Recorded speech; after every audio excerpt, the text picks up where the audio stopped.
За мэдээллийн Ньюс агентлагийн урилгыг хүлээн авч студид маань зочлсон танд баярлалаа. Өмнө нь Ньюс агентлаг тантай Блиц 100 гэж сонирхолтой хэлбэртэйгээр ярилцлага хийж олон түмэндээ хүргэж байсан. За энэ удаад бол ярилцлага маань оны хүнээр шалгарсан 10 эрх мэдтэйгээ цуврал хийж байгаа ярилцлагын эхнийх болж байгаамаа.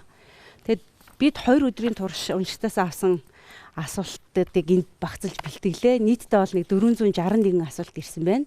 Тэгээ эндээс бид нэр 40-од асуултыг багцлаад давхардж байгаа санаагаар нь ингээд танд бэлдсэн байгаа. Энэ асуултуудын хүрээнд ярилцлага маань өрнөх болно. За ингээд ихний асуултыг танд тавья. Улирч байгаа морин жил монголчуудад хэр ээлтэй байваа таны бодлоор? Бидний олсон ололт юу юм бэ? Алдаа юу юм бэ гэсэн асуулт байна.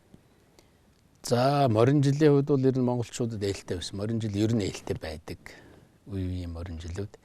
Тэгээ энэ жил монголчуудын хувьд хамгийн түрүү одоо хүнээс эхэлж ярихад морин жилдээ бид нар 3 сая боллоо. За дээрэс нь одоо морин жилд Монгол түмэн амны одоо хишгтэй байлаа. Мал маань ер нь түүхэнд гараагүйгээр одоо олон тоонд хүрч өслөө. За тариа ногоо маань сайн уруулаа. Тэнд ажиллаж байгаа хүмүүс маань их сайн ажиллаа. За нөгөө талаас гадаад бодлогын салбарт ер нь бүс нутаг олон улсын тавцанд хоёр хөрштэйгөө харилцах харилцаан дээр маш их агц дэвшил гарсан ийм одоо сайхан жил байлаа. За алдаа гэвэл та Гэхдээ яг амьдралд алдаа өнө амьдрал гэдэг бол одоо сайнтай муутай байдаг. Бас одоо бидний хувьд анхаарах шаардлагатай асуудлууд гарсан баха. Тэгээд энэнийг их хурал дээр ярьсан. Тэгээ бас одоо морин жилийн сүүлээр засгийн газар өөрчлөгдлөө, шинэ засгийн газар гарч ирлээ. Үнэхээр одоо олон жил хөрөмтлөгдсөн асуудлуудыг шийдэх юм одоо шаардлагатай. Тэгээ хамтарч шийдье гэсэн бас ийм шийдэлд хүрч энэ засгийн газар байгуулж асуудлуудаа оруулж ирж байна.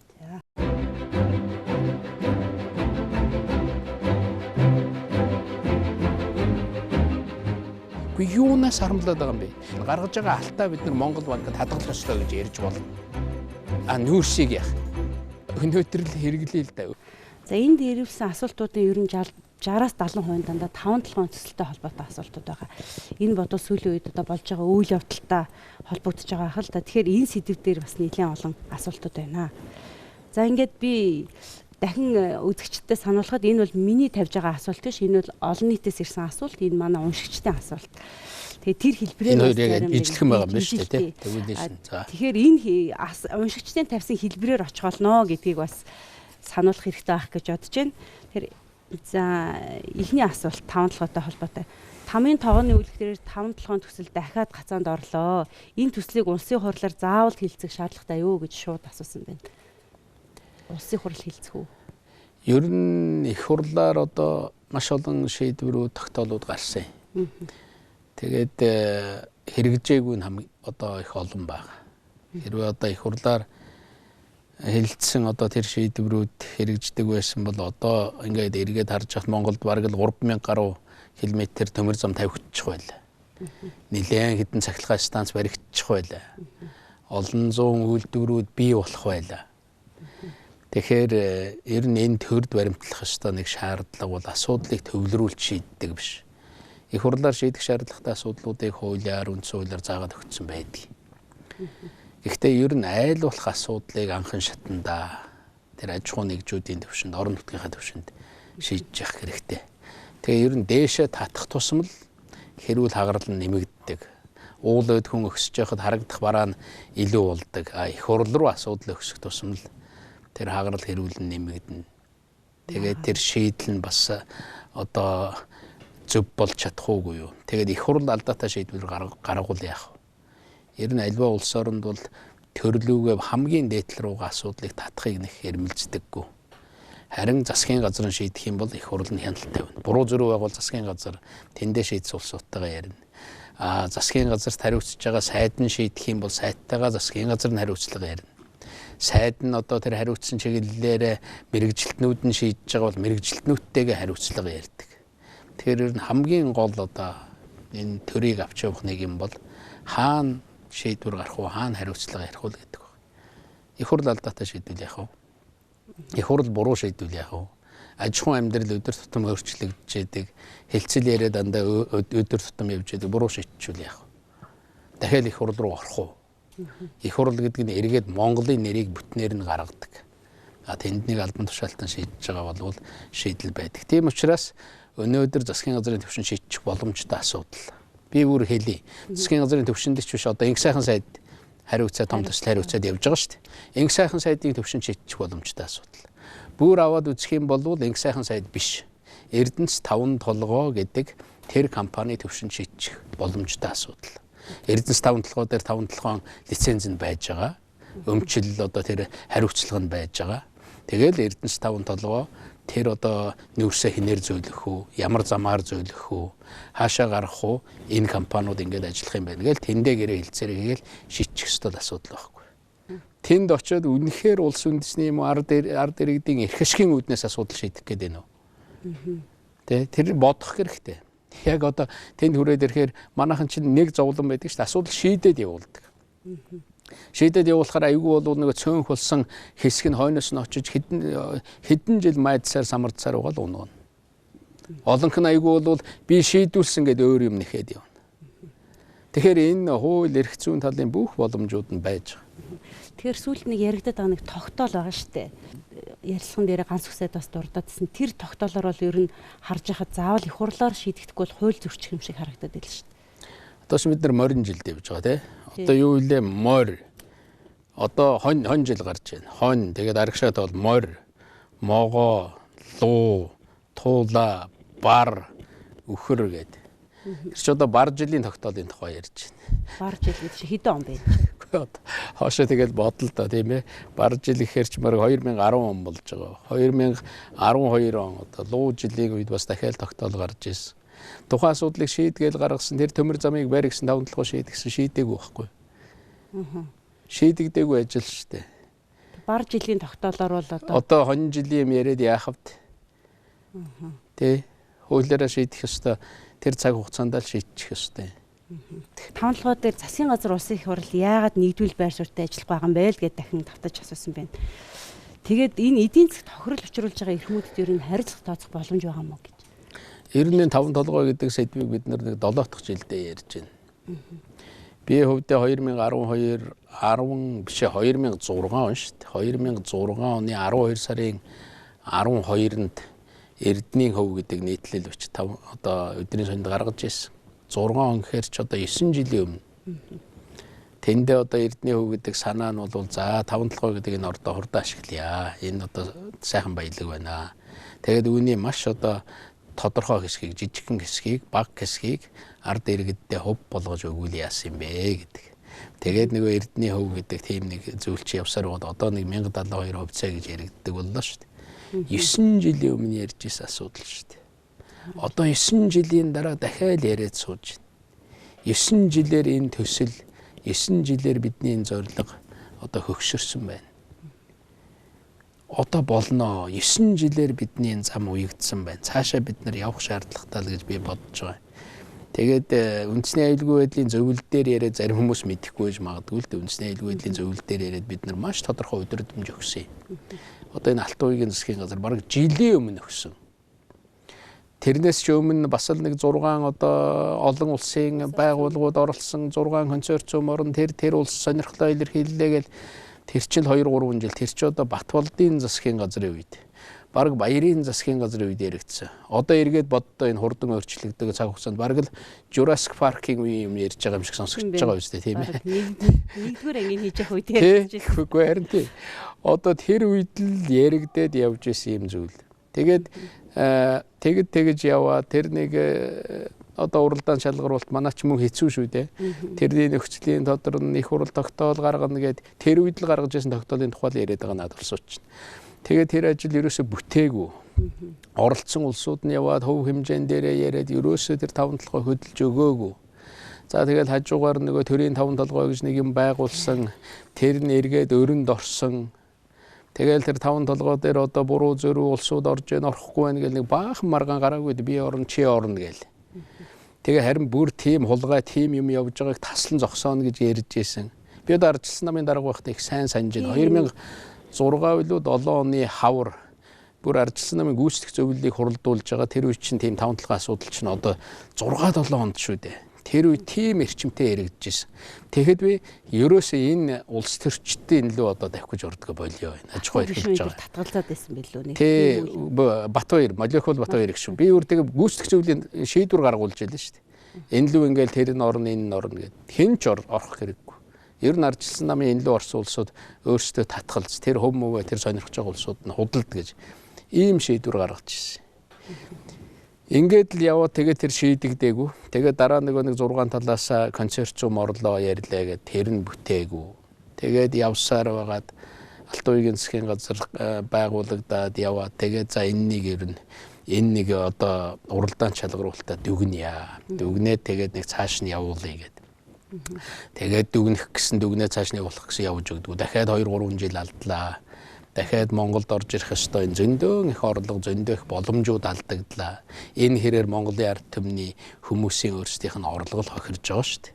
Өнөөдөр тэтгэвэр тэтгэмжийг хөрөхгүй цагаан сараа яайда гэж тэмдэглээл. Энэ тэндээс зээл аваад тэмдэглэсэн улсууд одоо телевиз хараад намайг хараад сууж байгаа. Тэр үед л би хэлж ирсэн. Энэ асуудлаа одоо ингээд шийдээд явъя. Хэрвээ 5-6 жилийн дараа ингээд бид нар шийдэхгүй бол 3-4 жилийн дараа бид нар хүнд байдалд орноо. Хүмүүс гарч ирээд миний тэтгэвэр хөрөхгүй байна, миний зээл болохгүй байна. Бүгдийнх нь амьдрал муудлаа гэхэд чамааг одоо сайдын чинь хувьд чамтай ярих уу? Чи энэ ажлыг урагшлуул гэд би бүр тодорхой сайдад хүртэл хэлэл гаргаж ирсэн. 2008 онд би Санжаан засгийн газар байгуулагдал за төмөр замаа тавиарай. За тэр 5 толгоогоос эхлээл тэр чинь бас нэг нарийн найр тавих уу, бүдүүнээр тавих уу бөөн одоо маргаан болж хэдэн жилийн маргаан шүү дээ. Тэгээд нэг л баахан юм л яригдээд байдгүй. Тэгээд аль нь энэ сонсох шаардлагатай болоод ингээд сонсоод тэгж явсаар байгаад би хэлж ирсэн. За одоо наа чи ингээд 1000 км, 2000 км замын тухай асуудал яригдэж байна. Ёстой гараал наатха 2012 оны хавар гэхтэл чи 2012 он гэдэг одоо хэдэн оны өмнөх санагдаж байна. Он гэхтэл тэр одоо Доронт руу хөрсөн замаа тавьчих. Тэр 5-7-оос сайн шанд руу явсан замаа тавьчих. Тэр 5-7-оос урагшаага гашуун сухад явж байгаа нөгөө нүүрс зөөх замаа тавьчих. Тэгээд тэр урт замыг одоо тавихын тулд хүн хүч хөрөхгүй бол одоо энэ ажил төрөлд орж чадахгүй байгаа хүмүүсээ залуу савчид одоо бүгдийн зогсоогоо трактор өрдгийн трактор бариулаад хөрз өрдгийн хөрз бариулаад тий төмөр замын тухай. Тэгээд тэр даланг наад зах нь монголчууд хийж чадсан шүү дээ. Тэнд нь тэр инженерийн улсууд нь бусад мэрэгжлийн улсууд нь технологи стандартыг хангуулаг. Ингээ бүгдийг ажиллуулж байгаа. За 12 оны хавар гэхтэл 12 оны хавар гэхэд ашиглалтанд өгнө. Шүүн зам. За 12 онд дахиад нэг засгийн газар байгуулагдаад дахиад сонгуул болж байгаа үстэй тий. Дараа нь дахиад нэг сайд ирж ирсэн. Тэгэхэд би бүр хэлж ирсэн. За 15 оны хавар гэхэд бүр аюулгүй зөвлөлийн шийдвэр гараад их хурлын тогтоол энэ төр гараад одоо бүр Батболдын засгийн газрын үед чинь л энэ урагшаага одоо бидний ярьж байгаа 5-7 зам чинь тавигдчих байсан шүү дээ. Тавигдана гэж яриад. Тэгээд 12 онд гарч ирээд хувийн хөрөнгөөр. Гэхдээ хувийнхаараа тавиулчгаа төмөр замда наадуулчин л хөрөнгөө оруулъя гэж энэ эрсдлээ тооцсон бол заавал төр тэнд санаа зовж яах юм бэ? Тавиулал тэргүүр тэр нүүрс нь гарга. Миний баримтлагдаг бодлого энэ. Монголд нүүрснээс их юм алга. 5-7 нүүрс сайн чанартай хажууданд сайн чанарын нүүрс байна. Хэдэн 100 жил зөөнөө наадах шиг 100 жил зөөх нүүрс. 100 жилийн дараа одоо ямар технологи гарч ирээ 50 жилийн дараа ямар технологи гарч ирэх би 50 жилийн дараа монголчууд ингээл нүүрс тойроо хэрэлдэж гин гэж бодохгүй байна. 50 жилийн дараа магадгүй юм шиг шүү. Магадгүй яг ийм маягаар 50 жилийн дараа нэг эмээс утсан ээж нь 5 толгойн төлөө өлсөж явлаа, өлсгөлэн зарлж явлаа гэж чамд ярил хүүхэд нь хизээш итгэхгүй та ямар сони юмны төлөө өлсөж исэн юм бэ гэдэг. Тэрнийг бойлуулах гэдэг. Гэхдээ наа чин тэр хэрүүл маш утгагүй байна. Чи 2040 он гэхэд би миний мөрөөдөл бол Монголын гол үйлдвэрлэл програм хангамжуулсан ч байд юм өндөр технологи болцсон орчин үеийн одоо энэ телевиз үзээ сууж байгаа залуучууд шинэ нэрэн шал өөр юм хийгээд явж байна. Дэлхий тийшээ орчих байхгүй юу? Монгол дагаал орхуулна. Гэхдээ өнөөдрийн асуудлаа бид нар шийдэх хэрэгтэй. Ингэж явсаар байгаа л за 5-7 тендерээд өгнээд за нэг юм одоо за ерөөсө болио. Хүн одоо муу сайн ч өстой нэг өөрийн юм идэг, өөрийн нохоо идэг гэж ярьдаг шүү дээ. Гэхдээ ер нь тэр үндэсний компани оролцоол тэгэл нэг юм явуулъя. Ер нь гадны энэ компани аж ахуй нэгжүүд орж ирээд Монголыг хөгжүүлэх, Монголын энэ юмд одоо өөрийнх нь сонирхол байхгүй бол явахгүй юм байна. За ер нь болио. Тэгэл явуул үндэсний компани оролцоотойгоор тэгээд нэг юм энэ орё гэж байгаа бүх улсуудаа өр тэгээд дээрэс нь ор гэл нэг юм зарчим тохирол цаашаа явсан. Тэгээд одоо тэр нэг юм дүгнэгдэх гэж байгаа мүү. Тэгэл ингээл 2 3 талд. За энэ яг шалгарсан үндэсний компанитай холбогдлолтой бас нэлийн задлж асуусан асуултууд байлээ. Тэгэхээр яг түрүүний асуултын гол юу нь одоо ингээд зогсоогоод байгаа энэ улс төрийн одоо улс төр вэ штэ. Тэгээд дээрний нэрхмүүдтэй яаж харилцах тооцох юм бэ гэж их олон хүн яасан байна л да. Та бол алдагдсан боломж бол хамгийн харамсалтай гэж дахин таны үгэнд давтагдаад байгаа. Гэхдээ яг миний бодлоор бол баригдаагүй үйлдвэр тавигдаагүй төмөр зам гэдэг энэ зогсоохоор байхгүй юмны төлөө хариуцлага тооцох их зовлонт. Чи байхгүй шүү дээ. Өнөөдөр оюутлогоо нэг юм гараад нэг юм гэрэн хийгдээд нэг ажил явж байна. Эрдэнэ төлөвлөр нэг юм ажиллаж байна да. Тэгэхээр энэнийг өнөөдөр бид нар сайжруулаад явна. Эрдэнэ төлөвлөр Монголд ашигын татвар 25 жилийн дараа л төлж эхэлсэн байдгийг. Тэгэл дараа үе нь гарч ирэл сайн бол ингээл урагшлуулна. Гараагүй хүүхдийн тухай юу ярих юм бэ? Зүгээр л тэр хүүхэд төрөг. Тийм биз дээ. Одоо миний хүү муу гарах гэж байна, охин муу хүүхэд гарах гэж байна гэд зогсоодгүйтэй л адилхан штэ. Гараад ирэхээр царай муутай байна гэд тэгэл яриалгүй царай муутай ч гэсэн хөөрхий аятайхан царайтай л болно доо гэл тэгэл өсгөөл явдаг штэ. Тэгээ сайн хүүхэд муу хүүхэд гэл зассаар байгаа тэр хүүхэд чинь маш сайн хүүхэд болоод босоод ирдэг муу ч хүүхэд буруу хүмүүжлтэй ажил хүүхэд байдаг. Янз бүрээр л явдаг. Яг л энэ бүтээн байгуулалт адилхан байхгүй дээ. Гэхдээ энэ нэг юм төрөг энэ хилцээр нь бушуухан хийгдэг. Тэр компанийнхаа төвшин засгийн газрынхаа төвшөнд хийчих бүрэн боломжтой. Тэр улсууд нь хариуцлага хүлээгээл хийг. Тэгэл дараа нь сайжруулах юм байгаа бол сайжруулаад ярилцаад явъя л да. Сайжруулах гэж яагаад манайхан одоо муужруулаад зогсоодог байхгүй. За дараагийн нэг асуулт байна. Энэ 5 толгойн ордыг төмөр замтай хамт 30 жилээр MMC корпорацид өгөх асуудлыг юу гэж бодож байна? Төмөр замаа 30 жилээр өгөх нь зөв үү? Энийг юу салгуул яасан бэ гэсэн санаатай асуулт жаргал сайхан гэдэг уншигч тавьсан байна. Үгүй яг та энэ 30 жилээр өгөх гээд байгаа тухайн асуудал байхгүй шүү дээ. Өөрсдөө барьж чадахгүй. Өөрсдөө хувийн хвшлийнхэн барих гэж яасан юмыг зогсоогоод одоо сая ашиглалтанд орчих байсан юм шүү дээ. Зогсоочоод өөрсдөө барих гэж оролцсон. Өөрсдөө барина гэд улсын энэ ард түмний төлж байгаа мөнгнөөс одоо та бүхэн бүгдээрээ төлж байгаа 250 сая доллар баг шүү. Тэрнийг газар луу хийгээд одоо нэг 70 барьж гин гэд явж байгаа. Тэгжээт л одоо энэнийг гаргаж чадхаа байлаа. Дахиад 500 сая доллар. Би тэр үед сайдын загинж ийсэн. Чамаг хэн тэр төмөр зам зогсоо гэсэн. Хэн энэ улсын 200 саяыг оруул гэсэн чамаг. Чи 200 сая оруулчаад одоо эргээд төр засгаас дахиад 500 саяыг засгийн газар баталгаа гаргаж өг гээд. Ингээд орж ирж байна. Чиний наад шийдвэр чинь буруу. Хувийн компаниуд хөрөнгө хийгээл барий гэж. Тэгэл бариг. Хувийн юм гэдэг чинь Монголын юм шүү дээ. Монголын л газар дээр байгаа. Эргүүлэл 30 жилийн дараа авна уу 20 жилийн дараа авна уу аавн л үстэй. Тэрэн дотроо тэр одоо өөр хвшлэр байгуулаад дараа нь тэр өх нөхцлөөр гэд манай хууль дүрмэн дотор байж байгаа. Энэ бодлогоороо л яв. Нөгөө талын л тайлбарлаад байгаа. Ер нь муу юм олъё гэвэл одоо энэ солонгын өнгөн дотроос ч хар өнгө олж болно.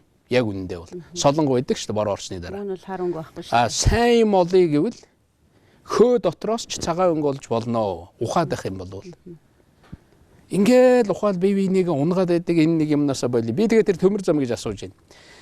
Яг үнэндээ бол сая дахиад тэр 6 одоо концерциум тэр Монголоос ямар аж ахуй нэгж нь бүгдийг л оргисон шүү дээ. Би тэр тодорхой сонирхоод одоо янз бүрийн гомдол тавиад байдаг улсуудыг та нар хүртэл орол доо.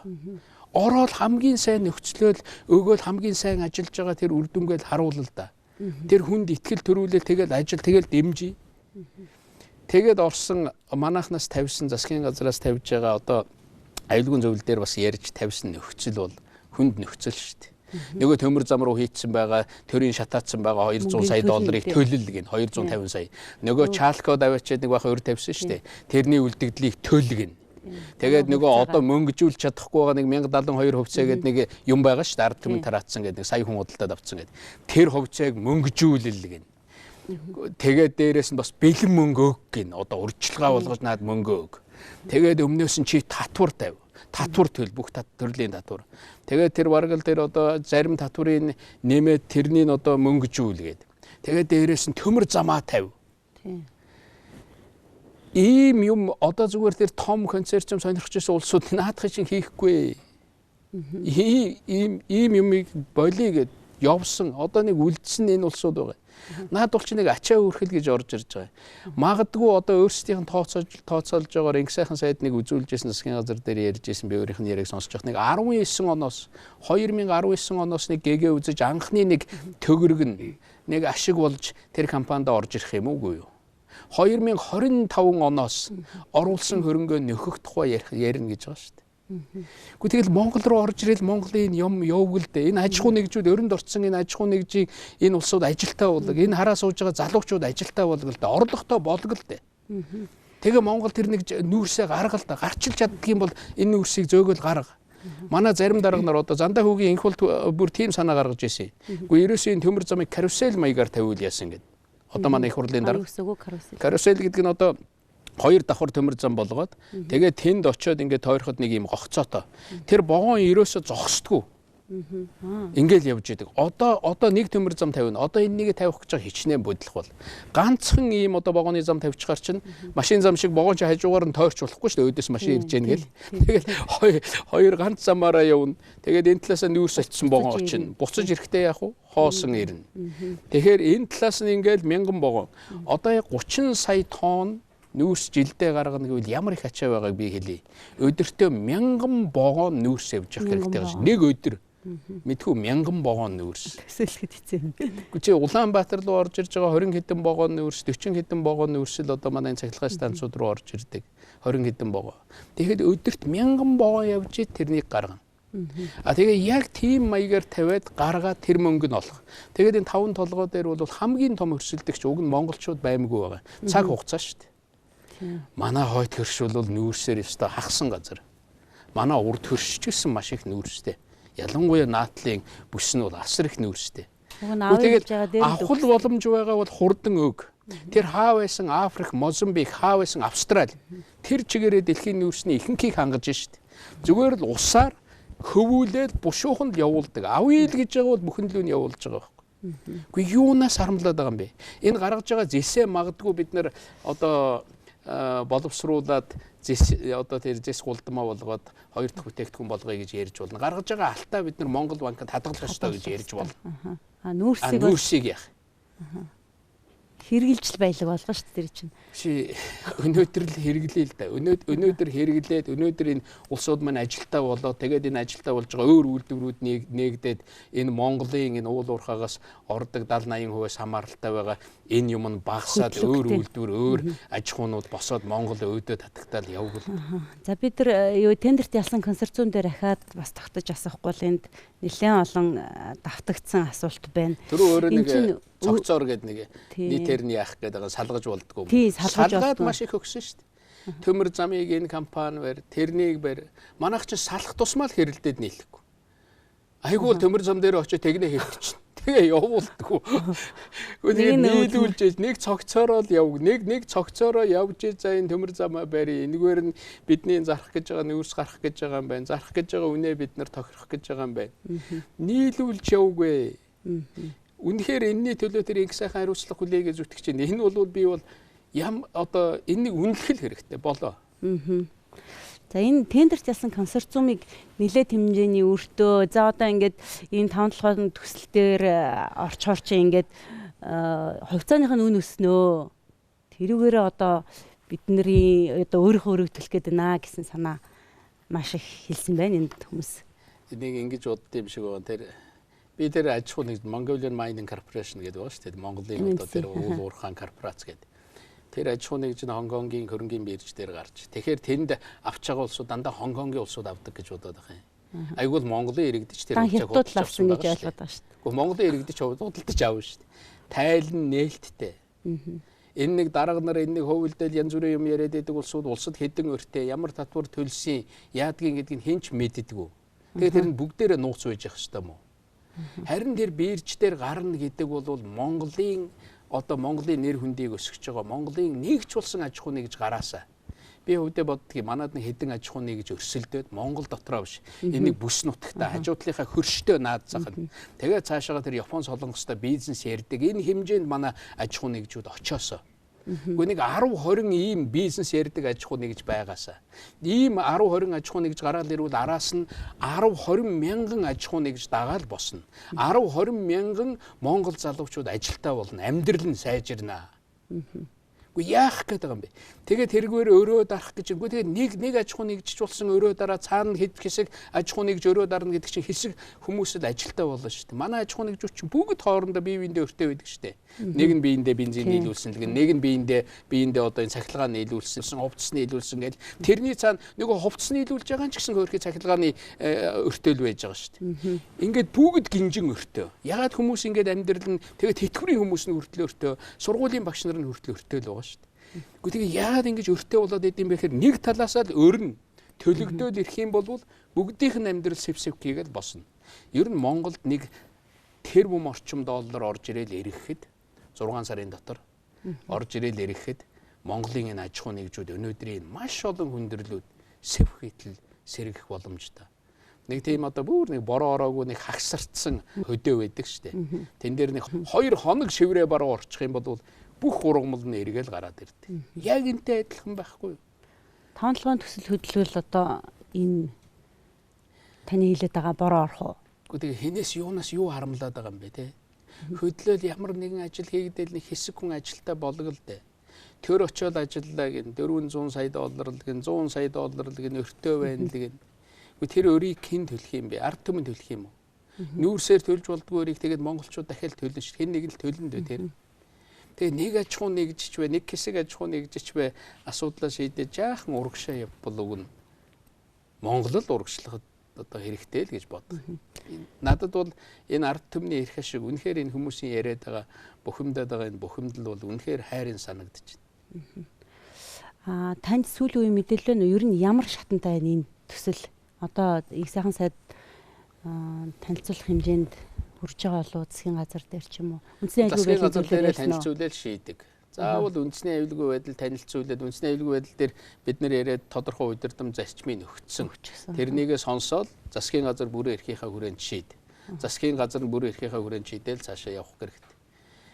Шийдсэн юмны төлөө хараалах сайхан байдаг байхгүй. Шийдсэн юмны төлөө хэлүүлэх сайхан байдаг. Хийцэн ажлын төлөө.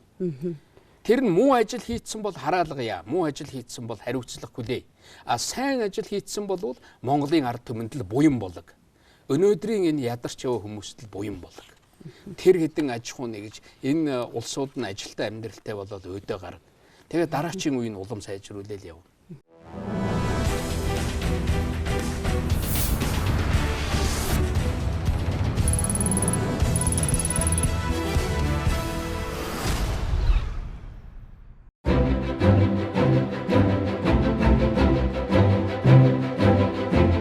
Наадхаа зүгээр л 80 болго. Энэ мөнгө гэдэг бол өөрөө энэ хөрөнгө оруулалт гэдэг бол энэ эдийн засаг энэ бүх амьдралын цус юм биш. За бас монголчуудын санаа бодлыг хамгийн их зовоож байгаа бас нэг асуудал байна гинэ. Өр. За энэ өр дээр чи хоёр тал болоод хэрэлдээд л одоо нэг нь одоо 58% болчлоо юу хуулаа зөрчлөө гэл ингээл нэг бүү юм болж байгаа шүү дээ. Тэгээ одоо ихэнх хүмүүс л бол ийм их өртөө болчлаа яана одоо л гэсэн байна л да. Тэгэхээр одоо энэ өр гэдэг нь юу юм бэ? Өрийн тааз гэдэг нь та хоёр нь баталтай. Монголчууд өөрсдийгөө л чөдөрлөөд байгаа. Нэг том төсөл хэрэгжүүлэхээр өөрсдийгөө чөдөрлөөл ах. Би яг Монголын үндэсний эрх ашиг гэдгээс чөдөрлөөд байна гэж бодохгүй. Монголчууд ардчлалтай учраас хоорондоо хэрэлдээд байгаа юм биш үү? Миний харж байгаагаар. Үнэхээр орж ирж байгаа янз бүрийн сонирхол. Нэг хувь хүн босоод нэг мундаг том бодлого ярьдаг штэ. Тэгсэн ард талд нэг чүүхэн жижигхэн сонирхол нуугдж идэг л гэж юм байдаг штэ. Тэрнээсээ болоод явахгүй. Бусдын сонирхол орж ирээд монголчууд хоорондоо эвлээд нэгдээд асуудлаа шийдээд урагшлахад бас хүсэхгүй янз бүрийн сонирхол байдаг ба. Тэрэнд үйлчлээд ээж ерөөсөө болохгүй өөр гэж байна. За яг нэг өрийн одоо дээд хэмжээгээ 50 тааза 50 гэдээ ярьж байсан. Тэр нэг сонсож байхад зөвч байсан юм шиг одоо бодоход яг үнэндээ энэ худлаа амьдралаар бид амьдарч байна. 40% гэд хэлсэн шүү дээ. Сая өөрөө 40%-ээс хэтэрч болохгүй гэж байгаа. 40%-ээс хэтэрчих юм бол энэ их хурлж байх эсвэл байх, энэ засгийн газарт сууж явах эсвэл байх. Тийм үү? Хуулиндаа бол 40%. Тэгээ одоо хэд вүлээ? 58%. 58.3 хичээл. За тэр 10.3 мөр тэгж байгаа 60 болно, 70 болно. Би хэлсэн наадхаа би эхнээс нь наадхаа зүгээр л 80 болго. Энэ мөнгө гэдэг бол өөрөө энэ хөрөнгө оруулалт гэдэг бол энэ эдийн засаг энэ бүх амьдралын цус юм байна шүү дээ. Мөнгөгүй айл яадаг үлээ.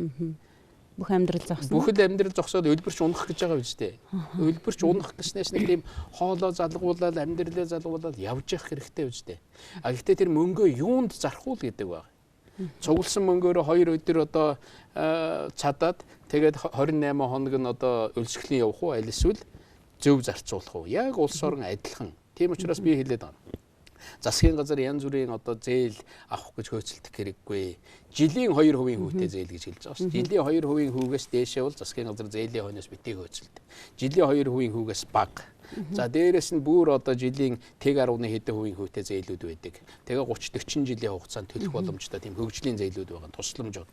Тийм зээлүүдийг бол засгийн газар авч болно. Арилжааны зээлүүдийн төлөө аж ахуй нэгжүүд явах хэрэгтэй. А тэгээд дээрэс нь Монголд одоо энэ гаднаас хүмүүс гараад гадны мөнгөөр худалдаж аваад байна шүү дээ. Одоо хоёр талаасаа хоёр талынхаа мөнгөөр худалдаж авч байгаа. Тэгэл гаднаас олдоо валютаар юм худалдаж авдаг.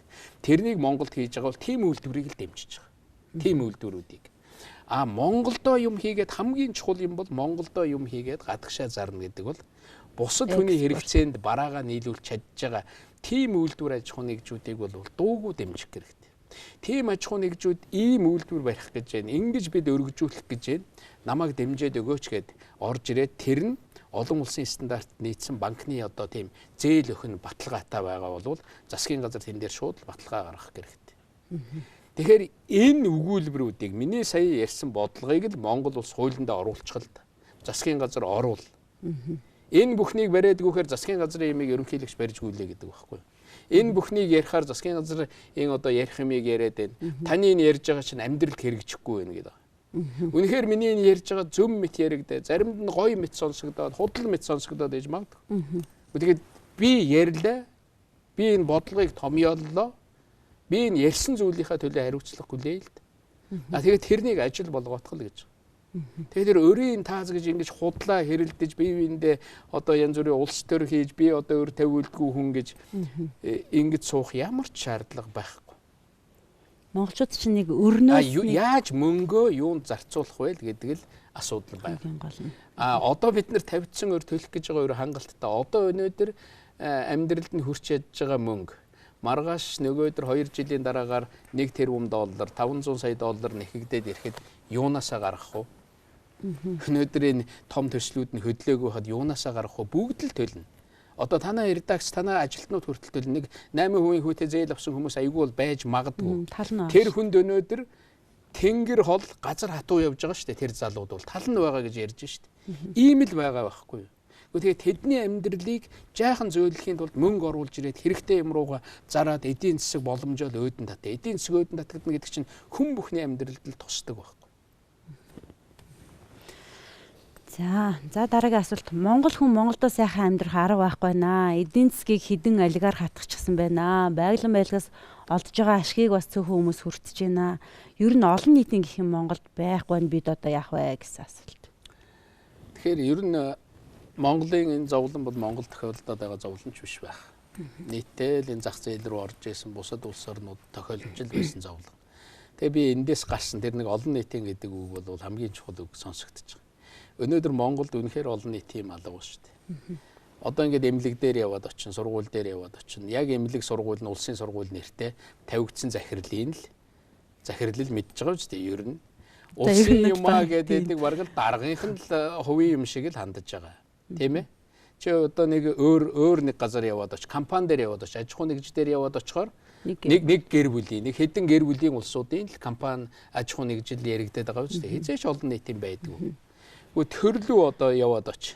Тэр нь албан тушаалтнуудын юм шиг байгаа шүү дээ. Олон нийтийн биш байгаа.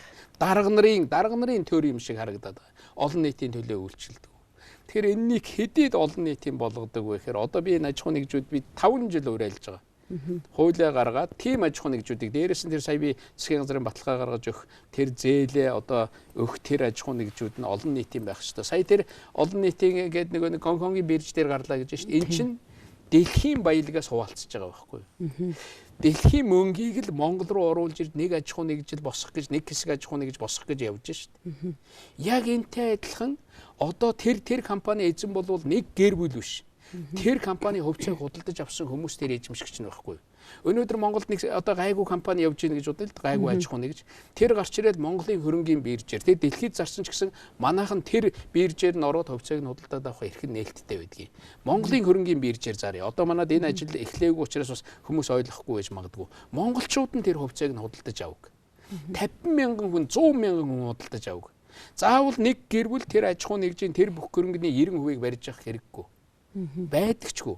10% л байдаг штэ. 5% нь байдаг. Чи боддоо 10% нь байна. 90% нь худалдаад авсан. 200 мянган хүн манай одоо хувьцааг худалдаж авсан.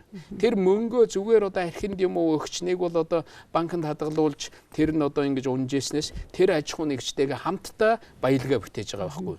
Одоо ингээд ирэхээр энэ баялагч нь улсын баялаг, энэ баялаг улсын олон нийтийн баялаг болж байгаа үстэй. Таны баялаг болж байгаа үстэй. Энэ лүгээ бид нар орох хэрэгтэй. Харин энэ аж ахуй нэгжүүдээс бид нар юу шаардах вэ гэвэл та нар хувьцаагаа энэ Монголын хөрөнгийн бирж дээр гарга. Монгол улсын иргэд худалдаж авах боломжийг олго. Тэрнийг харин шаардах хэрэгтэй. Ингээд аж ахуй нэгжүүд нь олон нийтийн болмоор байна. Тэр эмнэлэг нь олон нийтийн болмоор байна. Тийм ээ, олон нийтэд үйлчилдэг. Тэр сургууль нь олон нийтийн болмоор байна. Төрн нь олон нийтийн болмоор байна. Ингэж явах юм бол Монгол бол цаашаа явчихна.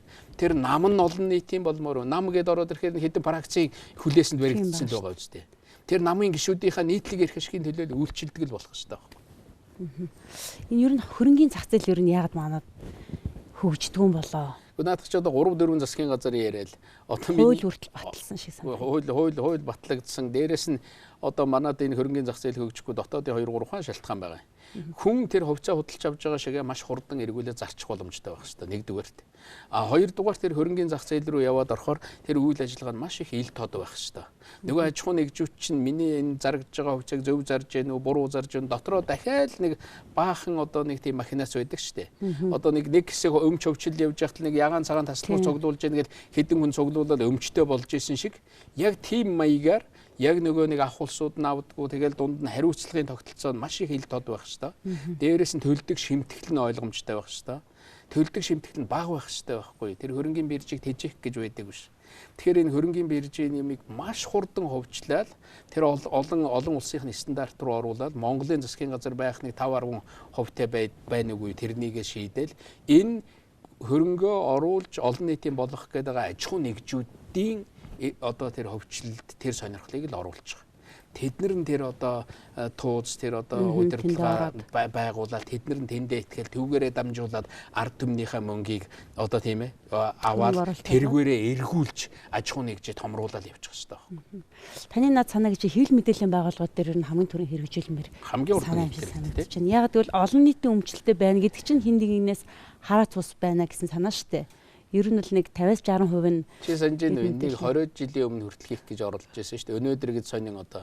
Тийм, Баабар өнөөдөр сонин гаргана гэдэг. Тэгээд бүр нэг төмөр замын вокзал дээр нэг өнөөдөр сонин ингээд нэг зарж байгаа хийсэж байгаа нэг ийм реклам телевизэд явдаг олон нийтийн болгож хувьцаа зарах гэж оролдож байгаа. 20 жилийн өмнө ярьж исэн юмыг өнөөдөр би яриа сууж байгаа. Үнэхээр залхуутай байгаа. Эмгэнэлтэй энэ л да залхуутаагаас гадна. Бүр эмгэнэлтэй.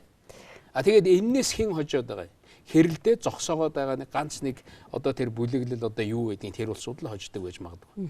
Нэгнийгээ уяад бид нар ер нь юу хожсон юм бэ? Одоо өнөөдөр танай студ байгуулах тэр одоо хувьцаа зарах гэдэг юм уу? Өнөөдөр энэ олон телевиз байгуулах ч гэдэг юм уу? Энэ хоолны гуанз байгуулж байгаа энэ юмыг их хурал дээр ярих гэвэл яах вэ? Чи ярил да одоо тэр энэ чи ресторан чи чухал шүү дээ. Энэ чи хоол хийж байгаа хүний үндэсний аюулгүй байдалтай холбоотой асуудал. Хүнс гэдэг бол тээ. Нийгмийн салбартай холбоотой асуулт байна. Ихтэй сургуулиуд замраа алгаа хүүхдийн эрүүл мэндийн эмнэлгийн асуудал маш хүнд байна. Одоо бүр хувьчлах зураг гарч байна. Одоо бид нар чи эмнэлэггүй болох нь одоо энэ юу гэсэн үг юм бэ? Тэрөөс эмнэлэггүй болон тэр хувьчлах тухай ямар ч асуудал хэн ч ирээгүй байгаа шүү дээ. Нийгмийн салбар гэл би хэллээ шүү дээ. Тавигдсан дарга нар нэг сонгуул болдог. Бүгдээрээ л мэдэн шүү дээ. Нэг засгийн газар байгуулагддаг, нэг сайд томилогддог. Тэр сайдын таньдаг мэддэг улсууд нөгөө эмнэлэг дээр очдог. Мэргэжлийн биш болдог. Нөгөө бага бүрдүүлээд суудаг, эсэргүүцдэг, баг бүрдэхгүй нөгөө хэдэн эмч сувлагч нар нь ажиллаж чаддаггүй. Тэр эмч сувлагч нарын цалин нэмэгдээд эмнэлгийн үйл ажиллагаан сайжраад иргэд илүү хандаад Тэгээ тэр тоног төхөөрөмжийн сайжрал ирвэл Монголын эмнэлэг босон штэ. Тэгэхээр наа чи хөгжлөх барих тухай асуудал ерөөсөө байхгүй. Нөгөө л олон нийтийн болгох гээл олон нийт үйлчилж байгаа газартаа үйлчилдэг одоо тэр нэг зөвлөл гэж байдаг шүү. Удирдах зөвлөл гэж байгуулад удирдах зөвлөлөөс тэр эмнэлгийнхаа одоо удирдлагыг томилдог, мэрэгжлийн улсуудаа томилдог. Тэгээ тэр эмнэлгээр орж ирж байгаа тэр одоо эмнэлгээ өргөдөх боломжтой. Наазах нь эмнэлэг бүхэн байртай байгаа. Байрын үнэлэл үзвэл айгуул 5 сая одоо 5 тэрбум төгрөгийн байр байж байгаа шүү. 10 тэрбум төгрөгийн байр байж байгаа. Энэ байрныхаа 20% нь одоо хувьцаа гаргаад ч юм уу тийм ээ 20% нь зээл аваад эргүүлээд эмнэлгийнхаа тоног төхөөрөмжийг шинжилээ л да. Одоо шинэ эмнэлгүүд хувийнхан хөөрхийн нэг хэдэн төгрөг болоод арай гэж нэг эмнэлэг байгуулад орчин үеийн стандартад нийцсэн эмнэлэг гэж байгуулад явж штэ. Хувийнхан ямар боломж байна гэвэл тэр нөгөө мөнгөө эргүүлж хийгээд эмнэлэг болгож байгуулж байгаа. Яг түүнтэй адилхан боломжийг л тэр төрийн эмнэлгүүдэд олгол доо. Тэгээд тэрний 20%-аар тоног төхөөрөмжөө сайжруулад эмч нь сайн чанартай эмч аваад сайн одоо асрагч аваад сайн сувилагч аваад ингээл ирүүл хүмүүс монголчууд дотроо л үйлчлүүлдэг болно. Айгүй бол би нэг их хурлын гишүүн баг уйлах гэж байгааг харсан шүү. Ядуу ард түмэн гол нь тасрах гэж байгаа ард түмэнд эмнэлгийн үлдээ. Игүүл тэр уйлах гэж байгаа их хурлын гишүүн өөрөө тэр эмнэлэгт очиж үзүүлэхгүй л байгаад. Тэр эмнэлгийн чанарыг сайжруулахын тулд тэр их хурлын гишүүний таньдаг тэр хүнийг захирлыг тавьж тэрний өмчлөлд шилжүүлэх гээд байгаа юм биш ээ. Харин тэр улс төрөөс тэр юмнаас нь жоохон холдуулах л гээд байгаа. Тэдний шийддэг юмнаас нь холдуулаад өөрийн гэсэн удирдах зөвлөлтөй. Тэндээ үйлчлүүлдэг ордог хүмүүс нь удирдах зөвлөлтөй хяналтаа тавиад тэгээд өөрийн гэсэн тэр өмч хөрөнгөө бүртгээд тэгээд тэрнийхээ тодорхой хувьд нь одоо хувьцаач гаргадаг юм уу аль эсвэл заавал бүр тэр хувьцаагаа болио тэр хөвчл бүр мартий зүгээр л тэрэндээ зээл аваад эргүүлээ тэр зээлээрээ эмнэлгээ өөдөн таталтаа. Тэгээд дээрэс нь тэр төрийн өгдөг төсвийн тэр хэвээрээ байж аль ч оронд байдгийн тэр ядуу зүдүү улсуудаа ингэн амьдрал нь хүрэхгүй байгаа улсуудаа ингэн тэрний одоо эрүүл мэндийн даатгал нь хүрэхгүй байгаа улсуудаа ингэ даатгах нь гэдэг аль ч оронд тэр бодлого байгаа. Харин тэр даатгалын бодлого бол тэр зөв болгочих. Ховын ч орж болдог, төрөн ч орж болдог. Төр нь хэнийгээ даах юм, ямар өвчнийг даах юм. Миний бодлоор бол их нэлхсийг шууд дааж явах хэрэгтэй. Тэр хавдар одоо янз бүрийн юмыг шууд дааж явах хэрэгтэй шүү гэдэг юм. Өндөр наснууд хүүхдүүдийн асуудлыг шууд дааж явах хэрэгтэй шүү гэдэг юм уу. Үгүй энийг л хурдан ялгаал өгөх хэрэгтэй шүү дээ. Энэ бодлого бол тодорхой болгол нөгөө талд нь эрхчлөөг нөгөлдөг.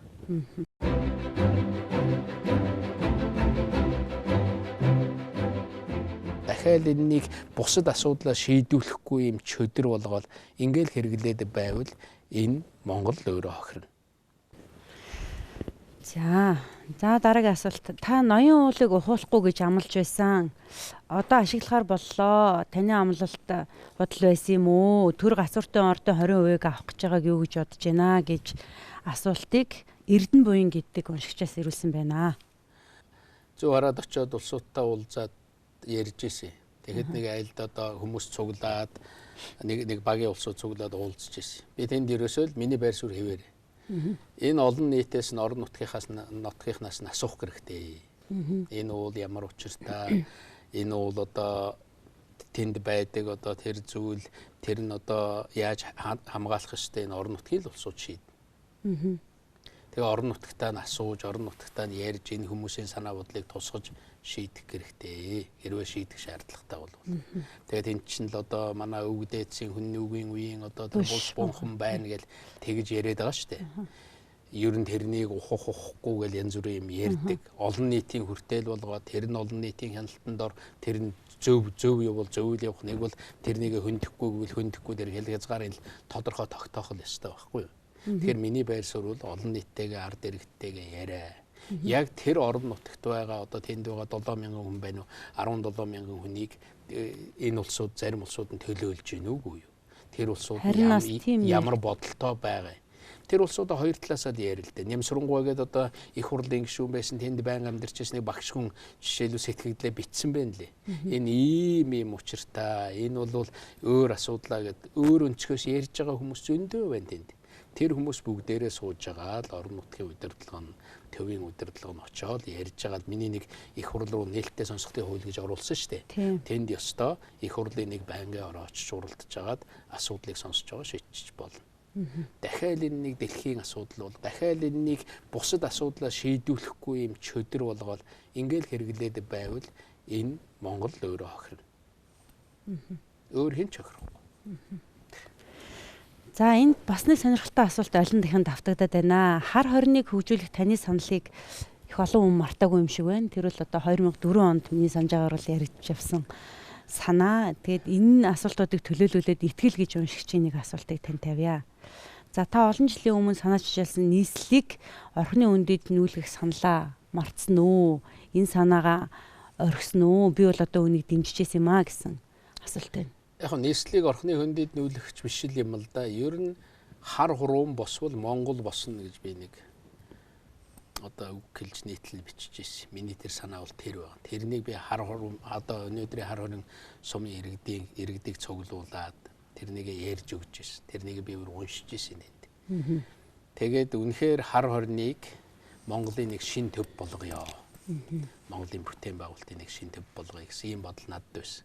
Тэгээ би 2004 онд ерөнхий сайд болоод тэгээ манай засгийн газар одоо яг хэлээ засгийн газар хар хорныг хөгжүүлэх үндэсний хөтөлбөр гэж боловсруулад. Тэгэхэд одоо Баабар миний зөвлөх байлаа.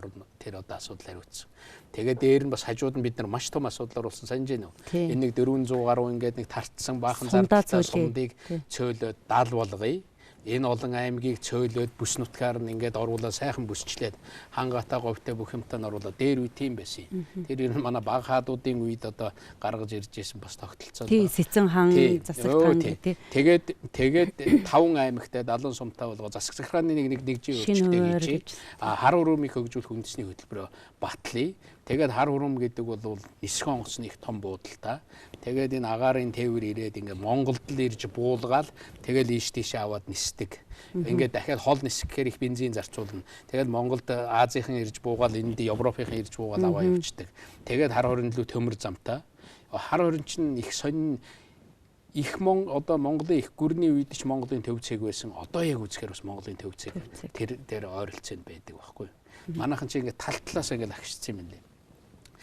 Тэгээд тэр хар хоринд одоо тэр цаанаас ирж байгаа Баруун зүүн аймаг, Хангаа, Говийн бүх аймагуудын ачаа ингээл хүрээд ирдэг. Тэнд нь төмөр зам орцсон. Тэгэл тэнд ингээл салбарлуулаад тэр аж ахуй нэгжүүд нь газрын нөхчий, газраа өгөөл жаахан төмөр зам тавиал том одоо ийм агуулгууд барьж байгаа.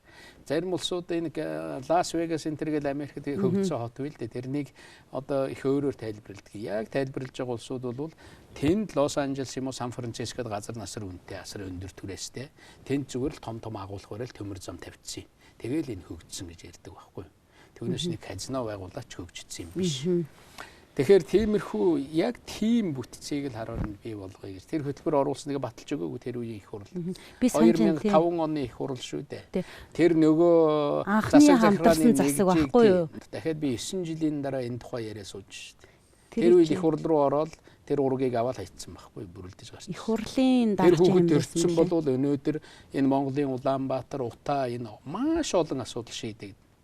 Тэр хар хорин гэдэг өөрөө юм хөгжлийн асуудал байсан.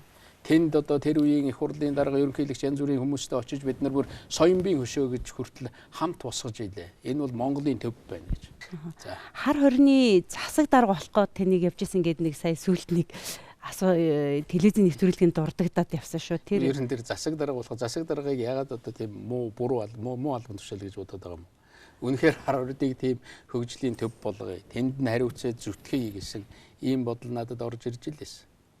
Дараа нь тэгээд тэр чинь сонгуулиудад ерөнхий сайд болоод тэр хамтарсан засгийн газрын анхны ерөнхий сайд болж би гарч ирж байлаа шүү дээ. Тэгээд тэр бодлоо хэрэгжүүлэхийн тулд үндэсний хөтөлбөр боловсруулад тэгээд их хурл руу оруулж ирсэн. Бүр ажлын хэсэг байгуулна. Одоо энэ ингэ сайхан том хөтөлбөр хариуцсан явж байгаа гэдэг шиг яг ийм маягаар ажлын хэсэг байгуулад энэ том хөтөлбөр энэ ажлыг хариуцуулаад тусад нь бүр шадар сайдын төвшөнд ийм албан тушаал бий болгоод явъя гэсэн ийм саналтайгаар орж ирсэн.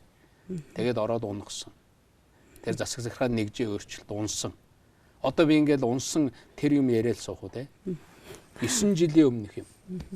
За түрүүний энэс сургаад бас нэг асуулт. Таныг 5 толгойд өөрийн ашиг сонирхолтой, өөрийн хувьцаатай гэж бас тодорхой зохион байгуулалтаагаар өнөөдрийн 5 толгойг л явуулахгүй тулд л хийж байгаа шүү дээ. Надад бол 5 толгойд хөрж нүүрсний ч сонирхол байхгүй.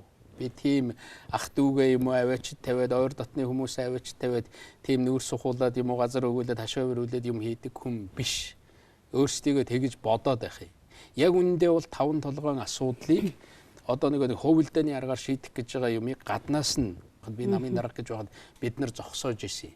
Наадхаа тийм эрдний хөв гэж бий болго хэдэн улс төрчид нийлүүлээд шийдэх гэж байгаа энэ оролдлогоо тасал.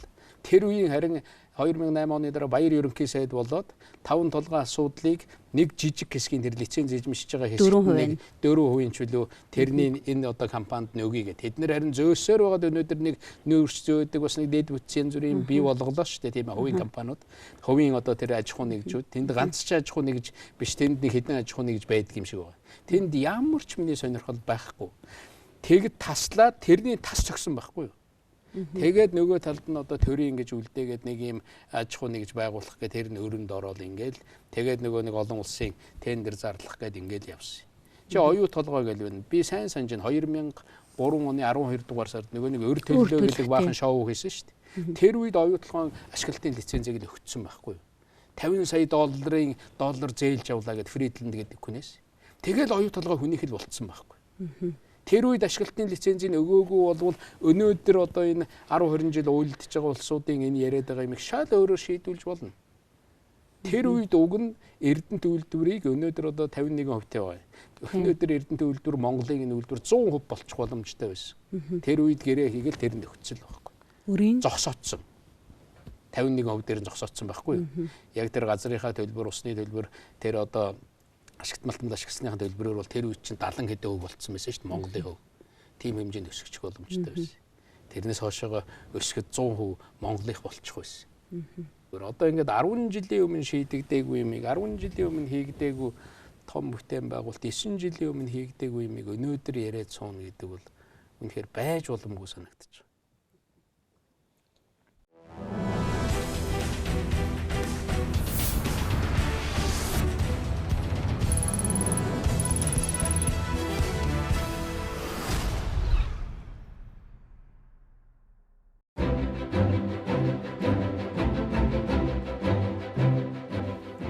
Энэ дараагийн нэг багц асуулт бол хууль шүүхийн байгууллагуудтай холбоотой асуултууд байна. Тэгээд шүүгчдийг өндөр цалинтай болгосон гэж шүүмжлэл маш байна гэж байна. За ер нь бол нэлээд хүмүүс энийг бүр улааран эсэргүүцэж байгаа шүү дээ. Ер нь та өөрөө харж л байгаа. Тэгэхэд яагаад ийм эсэргүүцтэй тулгарч байгаа юм бэ? Магадгүй энэ бол бас тийм зөв шийдвэр биш байсан болов уу? Шударгасыг хэрэгжүүлээ. Төрийн шударга бай, хууль шүүхийн байгууллага сайн ажилтдаг болъё гэж бид ярьж байгаа.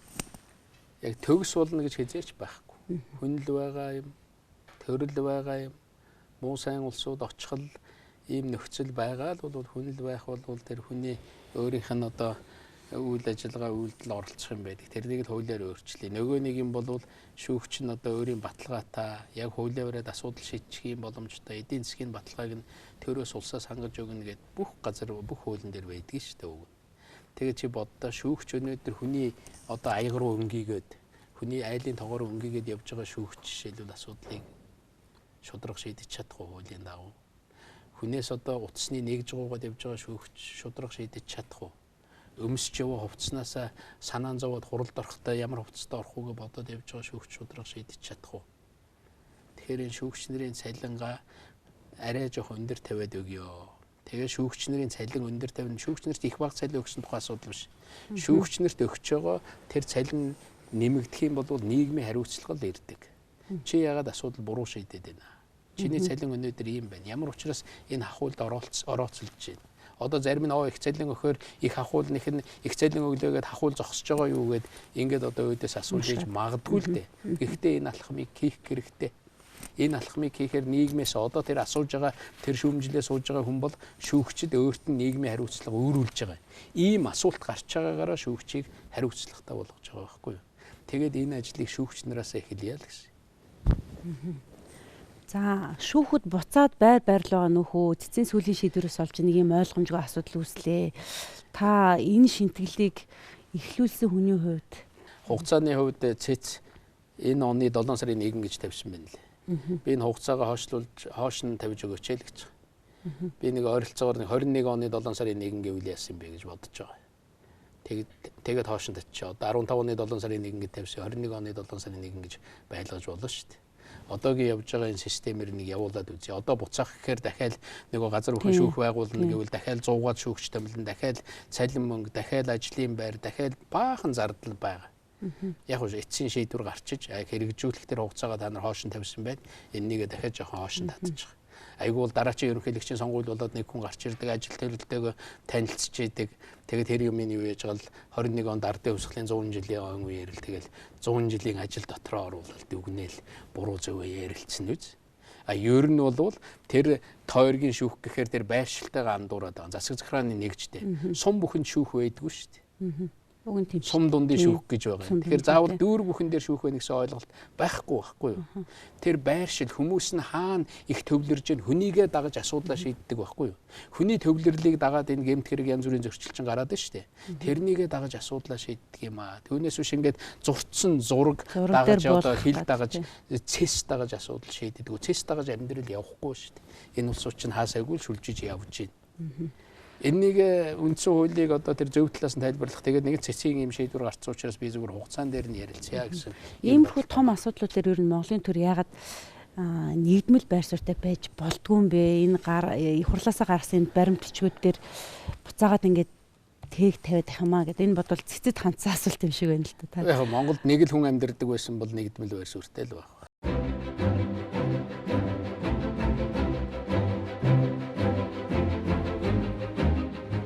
Тэр нөхөр тэр прокурорт одоо нөлөө орсон бол тэр нөлөөллөө хэлээ тэр нөлөөлсөн одоо албан тушаалтан хариуцлага хүлээх ёстой. Тэр прокурор өөрөө ихтгэл үнэмшлэрээ тэгж өөрчилж байгаа бол тэр хүн хариуцлага хүлээх ёстой. За дараагийн асуулт энэ баялаг үйлдвэрлэгч бизнесмэдэд харамталдаг, за хойрч цагддаг гэл шүүмжил бол сүүлийн үед бол маш их байгаа. Хил мэдээлэлээр ч одоо ер нь гараад байгаа. Тэгээд энэ дээр South Go Sense гэж сая нэг компани штэ татвар өрөнд ороод нөгөө 3 гадны иргэн хоригддаг. Энэтэй холбогдлоо ерөөсөө дараалаад ингээд хоригч асуулт байгаа юм. Тэгэд энэ дээр төвлөрөөд нэг хэд хэдэн асуулт тавья. Яагаад гадны танаас уучлал хүссэн байгаа энэ хүмүүс татварын хэрэгээр ял авсан гадны 3 иргэн одоо хамгийн сүүлийн юм мэдээ штэ. Тэгээд ихний хүн бол та уучлахгүй үздээ, уучлах ёсгүй шүү. Одоо Монголын хууль бол гадна дотны хинч вэ иргэдэд ижил тэгш үйлчлэх ёстой гэсэн асуулт тавьсан байна. Тэгэхээр хууль шүүхийн байгууллага юм байна, ийм дутагдaltaй байна, цагдж байна, хорж байна, янз бүрийн асуудал байгаа. Энэ дутагдлаа засахын төлөө бид явах ёстой. Ер нь одоо энэ байж байгаа боломж, энэ одоо ард түмний ихтгэл үнэхээр одоо биднийг ажил хийгээсэй гэж хүсэж байгаа энэ ажлыг хийхийн төлөө бүхэл хүч боломжууд айчилж одоо бид ажиллах ёстой гэж ингэж бодож байгаа. Одоо энэ эрүүгийн хуулиар орж байгаа тэр хуулийн өөрчлөлт энэ бол үнэхээр одоо том өөрчлөлт болно. Эрүүгийн байцаа шийдэх хууль үнэхээр том өөрчлөлт болно. Яг үүндээ бол манай эрүүгийн хууль, энэ хууль шүүхийн байгууллагын үйл ажиллагаа чинь яг л хуучныхаа өмнө явж исэн тэр системийн үргэлжил жаахан засвар хийгдэл явж исэн шүү дээ. Одоо энэ нэг суурьээр нь өөрчлөх хэрэгтэй болсон. Эрүүгийн хуулийн өгүүлбэр бүрийн дараа хүний эрх гэж байж байгаа. Тэр хуулинд бид нар сарны тухай яриаггүй байхгүй юу? Одоо энэ яавал яах вэ гэж өөр хийсвэр юмны тухай яриаггүй. Тэр нараа сараагийн тухай ярьж байгаа. Бодит хүний тухай ярьж байгаа. Тийм учраас өгүүлбэрийн дараа заалтбарийн талаа хүний эрхийн асуудал байгаа. Тэгж оруулна. Энэ яригдж байгаа шүүмжлэлийг багасгахын төлөө явна, засахын төлөө явна. Мэдээж төгс төгөлдөр юм болохгүй байх. Гэхдээ бид нар энэ суурийг тавьж өгөх хэрэгтэй. Аль нэг албан тушаалтад яваад өгөхөд одоо сайн юм нь явдаг биш. Харин сайн юм нь хуулиндаа ороод, тогтолцоондоо ороод тэр нь төрийн соёл болоод үлдсэн байх хэрэгтэй байхгүй юу? Энэний төлөө явах хэрэгтэй. Тэр сая өмнгийн говийн элсгээд тэр одоо компани улсуудтай холбоотой асуудлууд гараад байгаа. Ер нь одоогийн орж байгаа хуулиндаа бид нар бусад энэ одоо улс оронд байдаг одоо Монголын 25 жилийн за тэр бусад улс орныг мартын ерөөс. Монголын өнгөрсөн 25 жилд гарсан хүндрэлтэй шийдэхэд хэцүү байсан бүхэл асуудлаа бодоод тэрнээсээ сургамж аваад яаж сайжруулах вэ гэж л оруулах хэрэгтэй шүү дээ. Аж ахуй нэгж эрхлээд одоо ажил хийгээд тэгээ татварын тодорхой юм одоо зөрчилд хүмүүс орлоо гэж бодъё л татвараа төлөөгөөч байдаг юм ямар нэгэн шалтгаанаар. Тэгэхэд заавал одоо тэр шоронд бариад хийдэг биш. Тэр гадна дотн ерөөсөө хамаагүй. Суугаад тэр одоо татварын газар нь нөгөө төлөх ёстой улсууд нь суугаал тэгээ шүүхийн хажууд ирээл шүүхэн тэр шийдвэрийг баталгаажуулж өгдөг. Гэхдээ танах 3 тэрбум төгрөгийн татвар төлөөгүй юм байна. Одоо төлөх гэхээр танах төлж чадахгүй юм байна. Энэ 3 тэрбум төгрөгөө 2 жилд ингээд ийм одоо хугацаагаар төлөөрөө. Таныг бид шоронд барьж хийхгүй. Та тэр аж ахуйн нэгжээ өргөжүүлээд ажиллаад энэ мөнгөө төлөх татвар дээрээ нэмээд төлөөгүйгээ төл гэд ингээл явуулдаг. Үнэхээр төлөхгүй зугатаад байгаа бол дараачийн арга хэмжээ хариуцлага нь авагдах ёстой байхгүй юу? Одоо тэр 30 тэрбум гинүү, одоо 40 тэрбум гинүү тэр бүхнийг ингэж гаргаж шийддэг юм руу орох хэрэгтэй. Зөвхөн тэр өмнгийн говийн элсч биш өнөөдөр 780 одоо сая их хурл нэг юу гаргуулж авсан байлээ шүү дээ судалгаа. Яг аж ахуйн нэгжид асуудлаар татвараар юм уу янз бүрийн асуудлаар аж ахуйн нэгжүүдийн хүрээнд хэдэн аж ахуйн нэгж хууль шүүхийн байгууллага дээр асуудалтай байна вэ гэдэг ингэсэн 780 гаруй. Та нар хэдхэн гэж бодож иж магадгүй. Гэтэл тэрний 60-70% нь энэ одоо хоёрхан том тойрог, хоёрхан том одоо шүүхийн тойргийн энэ төвшөнд л асуудалтай байна гэж байгаа шүү дээ. Тэгэхээр ийм байгаа нөхцөлд бид нар хууль дүрм одоогийн шийддэг аргаал өөрчлөх хэрэгтэй. Иймэрхүү байдлаар шийдэх хэрэгтэй. Аж ахуйн нэгж татвараа төлөөгүй байгаа болвол тэр аж ахуйн нэгж нь хариуцлагаа хүлээдэг. Түүнээс биш тэнд одоо нэг хөв хүн тэнд ажиллаж байгаа хүн одоо танай агентлаг татвараа төлөөгүй байгаа бол тэр агентлаг дотор байгаа хүнийг барьж шоронд хийдэг биш. Агентлаг дээр нь төлбөрийн тавиал хугацааг нь тогтоогоол энэ 2 сая төгрөгийнхаа татварыг 4 сарын дотор нэмж ингэж төлөөрөө гэл тогтоол гаргадаг. Дараа нь төлж чадахгүй тэрнээсээ зугатаад байвал дараачийн шатны арга хэмжээ нь авагддаг байх шүү дээ. Энэ бол өөрөө бүр цоошин хандлага юм шүү. Одоо бол бид нар чинь татвар дээр хэрэг үүсгээд шүүхтэр очих юм бол тэгэл ямар нэгэн байдлаар одоо яал гэдэг юм уу гин буруутай гэсэн юу авч иж сална шүү дээ. Цоошин нийгэм рүү, цоошин харилцаа руу орж байгаа цоошин хандлага энийг бид нар хэрэгжүүлэх ёстой байхгүй. Зүгээр л амьдралд гарч ирж байгаа хандлага шүү дээ. Хүн шоронд хийлээгээд мөнгө төлөгддөггүй. Харин ч манай хүнийг барай хийцээ. Одоо зарим нь бүр тэгж шүү дээ. Оо энэ хорих ялтай юм байна. Би хоригдчихъя. За тэр 5 жилийн чинь аваад оръё, 10 жилийн чинь аваад оръё. Тэр 100 сая доллараар төлөхөө болъё. Тэр одоо 50 тэрбум төгрөгийг төлөхөө болъё гэд тэгэд орхичиж байгаа шүү дээ. Яг үнэндээ бол энэ телевизаараа сууж байгаа улсуудад тэр улсад учруулсан хохирол гэж байдаг бол тэр хохирлол буцааж төлөх тухай асуудал байхгүй. Тэр хохирлыг төлөвлөж. Тэр хохирлыг харин төлөвлөх нөхцлөөр нь магадгүй төр нь хангаад өг. Тэр гадаадын одоо янз бүрийн иргэдийн тухай асуудал байгаа. Ер нь аль ч орн нэг тийм шаардлага тавьдаг. Манад ирээд хөрөнгө оруулалтсан ажиллаж байгаа бол манай улсад орж ирээд тодорхой хугацаагаар амьдарч байгаа бол манай улсын хуулийг л даг. Хэрвээ та манай улсын хуулийг зөрчих юм бол манай улсын хуулиар амьдарч чадахгүй бол яв.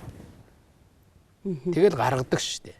Манайхан хүртэл хар тамхи мамх зөөлөөгээд бүр баг цаазын ялтай хүний гуйсаар байгаад буцаагаад аваад ирж болж байгаа үстэй тийм ээ. Эрх зүйн тусалцаа үзүүлэх гэрээгээд улс хооронд байдгийг. Тэгээд зарим орондын татвар одоо энэ гайл тэгээд дээрэс нь навилгал давтах юм бол бүр гадаадын улс оронд ийм одоо үйл ажиллагаанд оролцвол иргэнэ ингэж шийтгэх нэгэд хуультай улс орон дэлхийгээр нэг байна. Тэр зөрчлийн, тэр хууль зөрчсөн юмыг л хойноос нь тухайн байгууллага руу мэдгчдэг байхгүй. Танаа энэ хүн чинь ийм хууль манад зөрчлөө. Ингээд тэр өөрийнхөө тэр хуулийнхаа дагуу арга хэмжээгээ аваарай гэдэг. Тэгэл нэг хүн суулгаал орж ирсэн хүнийг юм 2 жил хорж яан гарахгүй байна. Тэнд их эцэг нь муу байна гэдэг нэг баахан яригдэл хэвлэлээр бичгтээд идэв шүү дээ. Миний байр суурь бол маш тодорхой. Зүгээр л барьцаа аваад тодорхой хэмжээний барьцаа аваад гаргаад явуулдаг шүү дээ. Тэгээд бүр одоо тэр хүн ирэхгүй гэж бодож байгаа бол тэр барьцааг нь ахиухан шиг л аваад гаргал да. Тэр хүн ирэхгүй бол тэр барьцаа нь улсын орлого болно шүү дээ. Тэр хүн хүрээд ирэх юм бол тэр барьцааг нь эргүүлж өгөөл тэр хүн дээрээ мөрдөн шалгалтаа өргүүлжлүүлээл хийдэг. Тэр тодорхой одоо тэр гадны саяын тэр өмнгийн говийн хэлсгээ тэрний 3 хүн шийтгэлээ гэж байна. Тэн дээр зүгээр л харж байхад тэр байж болохгүй зүйл мэт надад харагдаад байна. Тэр татвар нэг үе одоо хэдэн 100 сая 200 гаруй тэрбум. Тэгснээ эргээл 80 болдог. Тэгснээ эргээл одоо 30 хэд ч гэлээ юм болдог. Жирийн хүн бодож байгаа. Татвар гэдэг чинь маш тодорхой том ётой шүү дээ.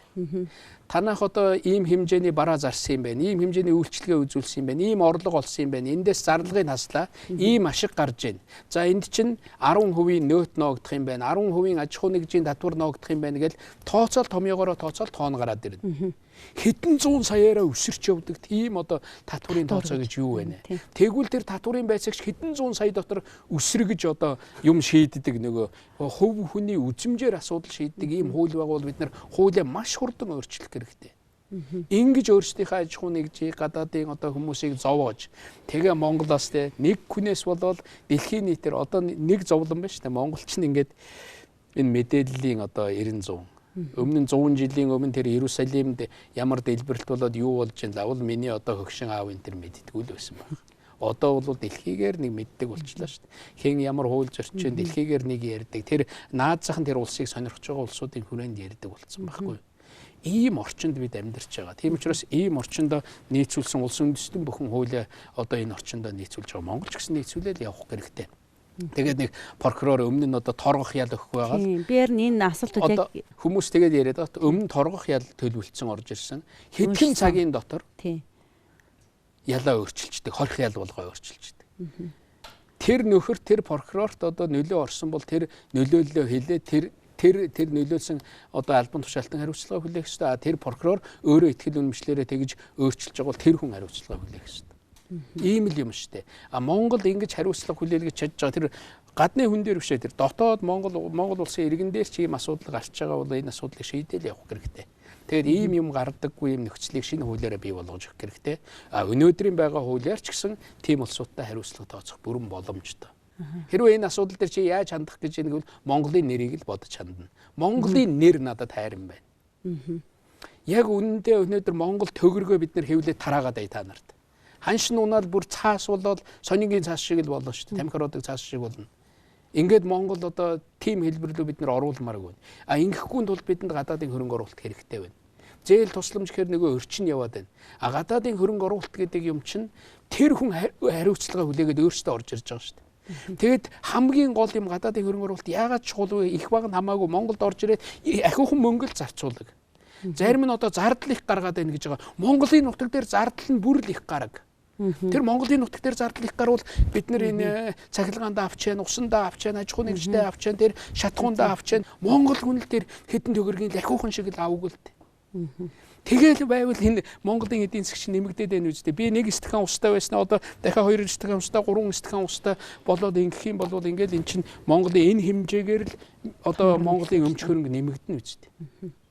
Тэгээ эндээ байгаа усаа улам багасгаал нэг бол ихсгээд ингээд тараах гэхээр ханш нь унаад эннийхээ хэмжээнд үйлдвэрлэл явуулж чадахгүй болохоор ингээд Монголын чин хөгжил зогсоод байгаа юм л да.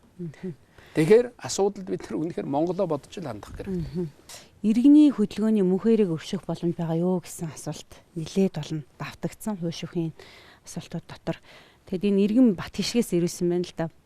Бямсуран гэж сая иргэнийг та уучлалзуулсан. Энд маш их талархаж байна. Энэ Монголынхаа газар шорооны төлөө явсан мөнхөөрийг өршөөж өгөөч гэсэн юм. Одоо хүний төлөө нэг нөхрийнхөө төлөө хүмүүс ингэж явж гин гэдэг бол сайн зүйл. Одоо мөнхөөрийн төлөө санаа зовоод ингэж явж байгаа тэр хүмүүсээс ч магадгүй дутуугүй би санаа зовж байж магадгүй. Яг зан авирын хувьд бол ерэн бол ойролцооч улс байж магадгүй. Тэгэхээр зүгээр би энэ дээр маш товчхон байгаа байдлыг л хэлчихье. Анх нэг мөнхөөр одоо тэр улсууд чинь гадны нэг аж ахуй нэгж ийн хашаа руу буудаал нэг одоо Сэлэнг аймагт нэг юм болоод ойроо зүхтаж орсон байсан гэж нэг асуудал гарсан. Монголын хууль зөрчсөн. Тэгээд тэр зөрчил нь яригдаад Монголын хууль зөрчсөн. Тэгээд тэр чинь бас л том ялтаа байгаад ял авах барих байгаад тэгэл шүүх шийдвэр гаргаад тэр хэрэг нь хэрэгсэхгүй болж исэн шүү дээ. Бүр сануулаад хэрэгсэхгүй болоо тэр баахан өр төлбөрч гарч исэн байх. Тэгээд тэр нь одоо хэрэгсэхгүй болдогч билүү тийм ээ. Монгол улсын шүүх шийдвэр гаргахдаа Монгол улсын нэрийн өмнөөс гэж гаргадаг. Яг үндэ бол тэр шүүгч өөрөө шийдвэр гаргаж байгаа Монгол улсын нэрийн өмнөөс шийдэж байгаа шүү дээ. Монголын ард түмний нэрийн өмнөөс хууль барьж шийдэж гэн л гэж бод. Тэгэхээр бас Монгол улсын шүүхийн шийдвэр гэдэг бол ямар нэгэн хэмжээгээр Монгол улстай Монголын ард түмтэй нийтлэг эрх ашигтай холбогдсон. Тэгээ би дараа нь уулзаад хэлж ирсэн. За ингээд шүүхийн шийдвэрт бид бол мэдээж нөлөөлөх боломжгүй. Тэгээд хэлж ирсэн. За ингээд шүүх ингээд шийдэжээ. Чи ингээд одоо чамайг уучлаад өршөөгөөд хэрэг та нарын өөртөө нь уулзсан юм та бүр. Надтай зүгээр тэр ажил хэрэг дараа нь дахиад бас нэг шаардлага тавиал гол мөрөн ус одоо тэгэл янз бүрийн юм яриад орж ирж байгаа шүү дээ. Айл ардчилсан холбооны гишүүн энэ төр гэл мөнхөр эднийг би сайн мэднэ. Зүгээр л манай дээр үеийн одоо барьцаануудын л нэг байхгүй дээ. Тэгээ тийм харилцаатай. Тэгээ орж ирээд уулзахад би тийм үг хэлж ирсэн мөнхөрөө. иргэний хөдөлгөөн гэдэг одоо бид мэдэндээ нийгмээ өөрчилж явахдаа бид нар чулуу шидэж үзээгүй шүү дээ. Социалист нийгмийг өнөөдөр одоо юм боо вэ? Тэгэхэд одоо ийм маягаар болохгүй. Яг хэний ч өмч вэ, хаанч вэ? Буу шийдэмдээ тулж ирөөсөө болохгүй.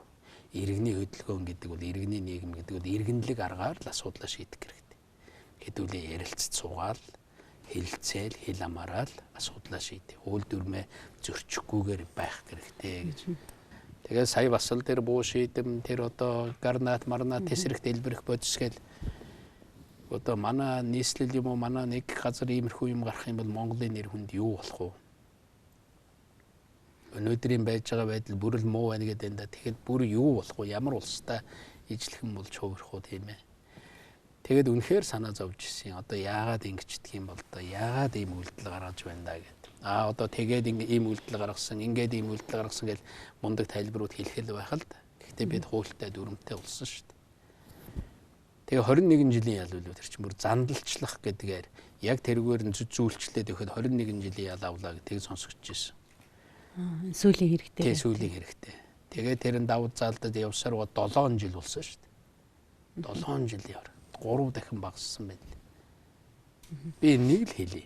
Үнэхээр бас одоо тэр шүүх хууль хяналтын байгууллага хүртэл тэр хамгийн байж болох одоо тэр төвшөндөө л одоо баг гэдэг юм уу баг байж болох тэр төвшөндөө л ажилласан байх. Гэхдээ би нэг зүйл хэлэхэд Монголд хүмүүс тийм ээ галт сумтай буу бариад одоо бие биенийхээ үдээс харуулад юм уу тесэр дэлбэрэх бодисын тэнд булаад одоо ингээд дэлбэлнэгээд ингээд явж ерөөсө болохгүй. Ямар ч ариун зориг байсан ийм зүйл хийж болохгүй.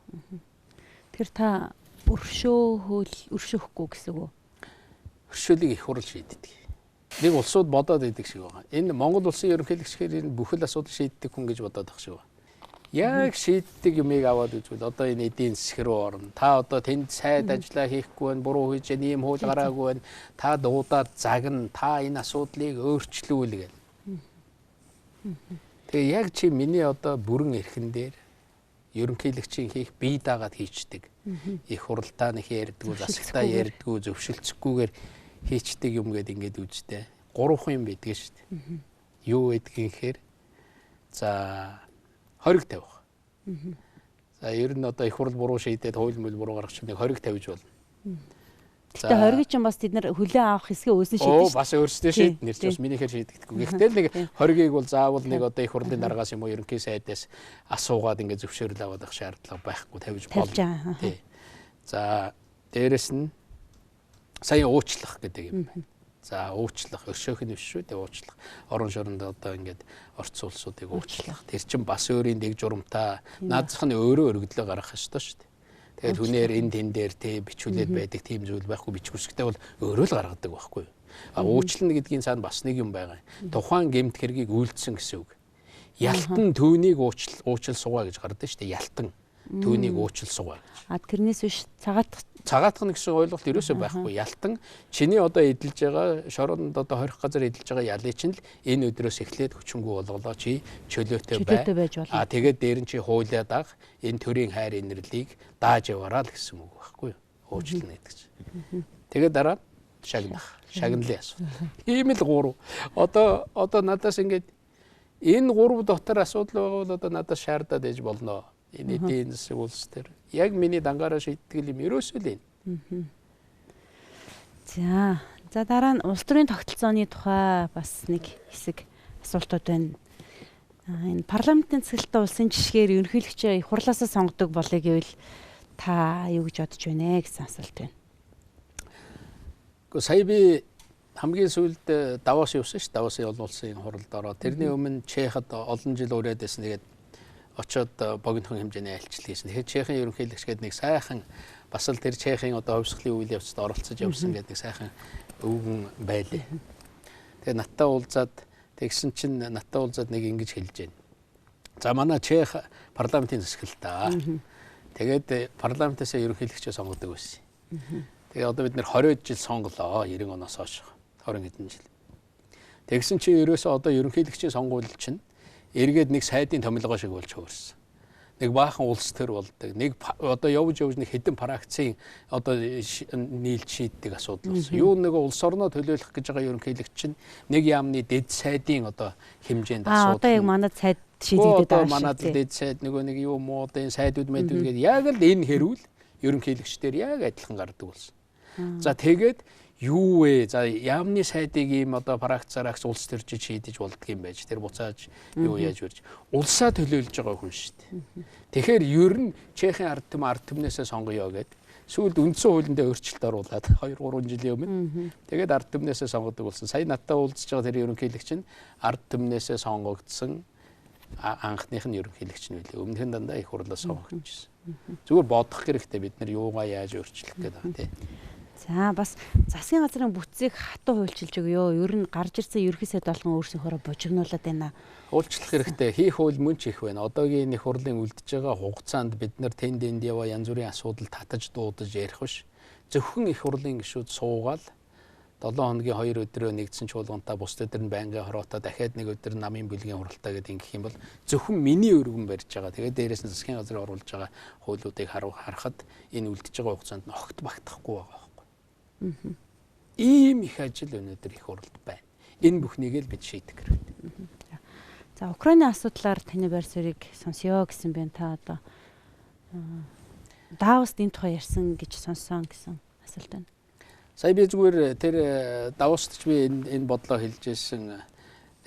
Энэ дайныг маш хурдан зогсоох хэрэгтэй байхгүй юу? Энэ Европ гэж одоо бүхэл бүтэн инг 50 тогтоод 50 жил ямар нэг асуудал гараагүй энэ газар ингээд дайн бий болоод ингээд явж байгаа нь олон хүмүүс одоо сая хамгийн сүүлд нэг гал зогсоох хэлэлцээр гээд 4 орны ерөнхийлөгч суугаад ингээд нэг ярилцаад ерөнхий сайд суугаад нэг шийдэж дайнаа хурдан зогсоочих хэрэгтэй. Би бол маш тодорхой одоо хэлдэг шүү дээ. Энэ хэмжээтэй холбоотой асуудлыг тодорхой хугацаанд царцаачих. Ерөөсөө энийг дахиж зөхиод авах шаардлага байхгүй. Аль аль тал нь. Тий, аль аль тал нь. Энэ одоо Украинтай холбоотой Украин одоо НАТОд элсэн, Европын холбоонд элсэн гэдэг энэ асуудлыг бас зарцаач. Нэг хэсэгтээ ерөөсөө яриха болий. Тэгчээд энэ Украин өөрийгөө өөдөн татах тэр ажлаа л хийг. Яг үүндээ юугаа хийгээгүй гэвэл тэр нэг хөвсглээр гарч ирлээ авилгалтайгаа тэмцээгүй. Одоо наад зах нь яриад ингээд хууль санаачлаад яваагүй. Асуудал шийдээгүй шүү дээ. Нөгөө шүүхийн бие даасан байдал тэр төрийн тэр бүх асуудал нь байхгүй. Тэр нь явж байгаа дайн байлдаанд хүрж байгаа шүү дээ. Яг үнэ. За АСЕМ-ийн уулзалтын талаар асуусан байна. Тэр олон дарга нэрийг урьж авчирчаад ер нь нүүр улаахгүй байж чадах уу гэд асууад байна да. Урьж авчрахын шийдвэр нэгэнт гарцсан. Монголынхаа нэрийг одоо муугаар гаргахгүй төлөөл бүгдээрээ зөвтгөх хэрэгтэй. Өнөөдрийн төр засаг төсөв мөнгө ямар хэцүү байна тийм ээ. Нэг 50 тэрбум төгрөг төсөвлөд оруулаад шийдвэрлэх гэсэн тэрнийг сая их хурл хасаад 5 тэрбум л болгосон шүү дээ. Ягаад хасж яах гэхээр эдийн засаг явахгүй байна. Ягаад явахгүй байна гэхээр мөнгө алга байна гэж. Тэгэхээр энэ том асуудлуудаа энэ засгийн газрын ярьж байгаа бүх юмыг засгийн газарт нь өгдөг эрхийг өгөөл бушуухан шийдвэл юу АСЕМ манта өнөөдөр талхаа талж авж штэ энэ хүмүүс чинь тийм ээ. Тэр улсууд юунаас болсон бэ? Тэр улсуудын амьдрал өнөөдрийн 5 толгой явахгүй нь өнөөдрийн оюу толгой гэж байж гэн тийм ээ. Өнөөдөр тэр олон том төсөл нөгөө төмөр зам тэр бүхнээс л болж байгаа штэ. Тэр хүмүүсийн төлөө орилж гэнэ үү? Тэр хүмүүсийн төлөө ашиглаж гэнэ үү? Миний нэг хэлээд байгаа юм бол юм хий гэж, юм бүтээе гэж хэдүүлээ одоо ард түмний нэрийг барих бол тэгж ард түмний нэрийг барил да гэж л яриад байгаа. За ард түмнтэйгээ ойр байна гэсэн таны амлалт яасан бэ? Уулз хүсэлт гаргасан боловч чадахгүй байна гэд Дамжин Сүрэн гэж хүн ярьсан байна. Гэхдээ ер нь хүмүүсийн амьдрал ямар байгааг бол би мэднэ. Мэдлгүй яах вэ? Би өөрөө тийм бас одоо мундаг дипломатын ч юм уу төв хорооны гишүүн, намын гишүүн тийм хүний хүүхэд биш шүү дээ. Зүгээр л хонь мал хариулдаг малчин тэр айл Баруун аймгийн нэг малчин айлын дээрээ 7 ахтаа гэж боддоо. Нэг гэрт амьдарч байгаа 7 ахтаа 8 эрэгтэй хүүхэдтэй айл тэр үед тэр 8-ыг өсгөөд тэгээ тохоо бүтэн гэдс одоо өлсгөлгүй өсгөөд явах тэр аав ээжийн үрг хичнээн байх уу тийм ээ. Ахынхаа өргөдсөн формыг одоо хасуулаад хасаад байхаар надад таарах форм гарч байгаа шүү дээ. Тийм форм өмсч сургуульд гүйтгэл хүүхэд байлаа шүү дээ. Тэгээд тэр амьдралыг бол би сайн мэднэ. Би боддгийн зүгээр одоо манай нутагт бол асар их хүчтэй шуурга болдог. Тэр Баатар хайрхан, Бомбот хайрхан гэж хоёр уулын дунд урчин зүгээр яндангаар үлээж байгаа юм шиг шуурга болдог. Ерөөсөө нэг ч дээвэргүй юм билээ ш танаас юм байшин уу чи би нэг явж исэн. Дээвэр байлгүй яг уу. Гэхдээ дээврийн бүр ингээд шавардчдаг байхгүй юу. Тэгээ одоо энэ бусад газарын хангаа газар бол модоор хашаа барьсан байдаг шүү дээ. Манай суманд бол бүр ингээд тоосгоор шавраар хашаа барьдаг шүү дээ. Өөрөөсөө тоосох зохиод тэгээ хашаа бариад дотор нь гэр бариад гэр нь тогтохгүй болохоор гэрээ дахиад зүгээр юм шавар гэрүүд барьсан байдаг шүү дээ. Тэгэхэд манайх одоо малчаар тийм шавар гэртэй байж болохгүй. Тэгэхэд тэр их шуурганд тэр нэг 5 хантай нэг жижиг гэрээ аваад гардаг байсан. Яаж авч гардаг вэ? Тэгээ 70-80 шуудаа одоо тэр шуудаан дотор элсч ихээл шуурга болох гэж яхад л одоо тооноосоо зүүгээл тэгэл гаргаж нөгөө гэрийнхээ хаяг тойруулж тавиад гэрийнхээ одоо хан дээр нөгөөдүүлээ тавиад тэгээд аавч нөгөө хэдэн хонтойгоо хөөцөлтөд явчихна хөрхий ээж нэг хэдэн хүүхдээ би хамгийн баган л байж дараа лавл миний дурсамж байдгийн тэгээд шуурал гэр аваад ингээд шидчих гээд юу тэр муу жижиг гэрийг байтгаа өвс ачаад явж байгаа одоо чиргүүлтэй машин аваа хийчдэг тийм шуурга шүү дээ манад энд чинь. Тэгтэл дотроосоо зуураад манай ээж тэнгэр агартаа залбираал тэгээд хүүхдүүд нь хан бүх юмнаас зуурал гэрээ аваад үлддэг байсан. Гэхдээ одоо энэ нэг Монгол гэдэг гэрээ аваад үлдээл. Яг үндэ бол Монголыг Монгол хүмүүс л өөдөн татна. Хэдүүлээ ямар ч шуурга болсон, ямар ч аюул болсон энэ гэрээ авч үлдэл өөдөн татаал явъя. Би боддгийн яг өнөөдөр ийм амьдрал дундаас одоо өнөөдөр хүмүүсийн амьдрал хэцүү байна гэж бодож байна. Заримдаа хэцүү байгаа юмыг боломж болгож ашиглах хэрэгтэй. Одоо энэ аав ээжүүд үр хүүхдүүдээ, залуучуудаа, хүүхдүүдээ, охтуудаа, банднараа ажилд сургах хэрэгтэй. Үнэхээр тэр гүйж очиод нэг талх авах гэснээр мөнгө нь хөрөхгүй талх аваад ирж байгаа тэр жижиг охин бол өнөөдөр амьдралыг мэдэрж байгаа. Би яг өнөөдөр Улаанбаатарын гэр хороол дотор байгаа. Өнөөдөр тэр амьдрал нь хурч ядж байгаа тэр айлын хүүхдүүд магадгүй 30-40 жилийн дараа Монголын их хурлын энэ гишүүдийн ихэнхийг бүрдүүлээд Монголын төр засгийг аваад явах байх гэж боддог. Тэр хүмүүс эрмэлзэлтэй хүмүүс байхгүй юу? Түүнээс биш өнөөдөр бэлэн мөнгөн дээр нэг гой ганган машин унсан, нэг гой ганган одоо фермийн юм барьсан хүүхдүүд бол эрмэлзэлгүй өсөж байгаа. Тэр хүүхдүүд өнөөдрийн хэцүү амьдралтай байгаа хүүхдүүд гэдэг бол тэр амьдралын зовлонгийн үн цэнийг мэдэрч байгаа. Өнөөдөр тэр одоо Сүхбаатарын зурагта төгөргөний үнийг мэдэрч байгаа байхгүй юу? Би хувьдаа боддгийн манай ирээдүйн манай энэ гарч ирж байгаа хүүхдүүд авч байгаа мэдээлэл яг өнөөдөр энэ Монголын шиг ийм зовлон учирж байгаа бүхэл улс оронд учирж байгаа л да. Ийм хэцүү орчинтой Монгол улс чи өөрөө маш хэцүү орчин байхгүй. Бидний байршил хэцүү. Бидний сонгож авсан зам хэцүү. Хүмүүс өөртөө эзэн болдог. Энэ замыг л бид нар сонгож авсан. Энэ маш их хэцүү зам. Тэгээд энэ хэцүү замыг сонгож аваад одоо хамгийн одоо амжилттай ардчлалыг юм амжилттай нийгэм байгуулсан ямар улс вэ? Энд чи 10-20 жилийн түүх тийм байхгүй. Одоо дээрэс нь ийм их мэдээлэлтэй улсуу чи хардаа. Интернет гэдэг 20 жилийн түүх, Facebook гэдэг 10 жилийн түүх, одоо Twitter гэдэг 5 жилийн түүх л байх. Өнөөдөр дэлхий хэдэн 100 үе мэддэг ямар байсан. Тэгээ цаашаа ямар болох уу? Дэлхийн нийтийг мэддэг ийм их мэдээлэл, ийм их мэдлэгтэй ийм үед тэгээд ийм нийгэм байгуулна гэд бод.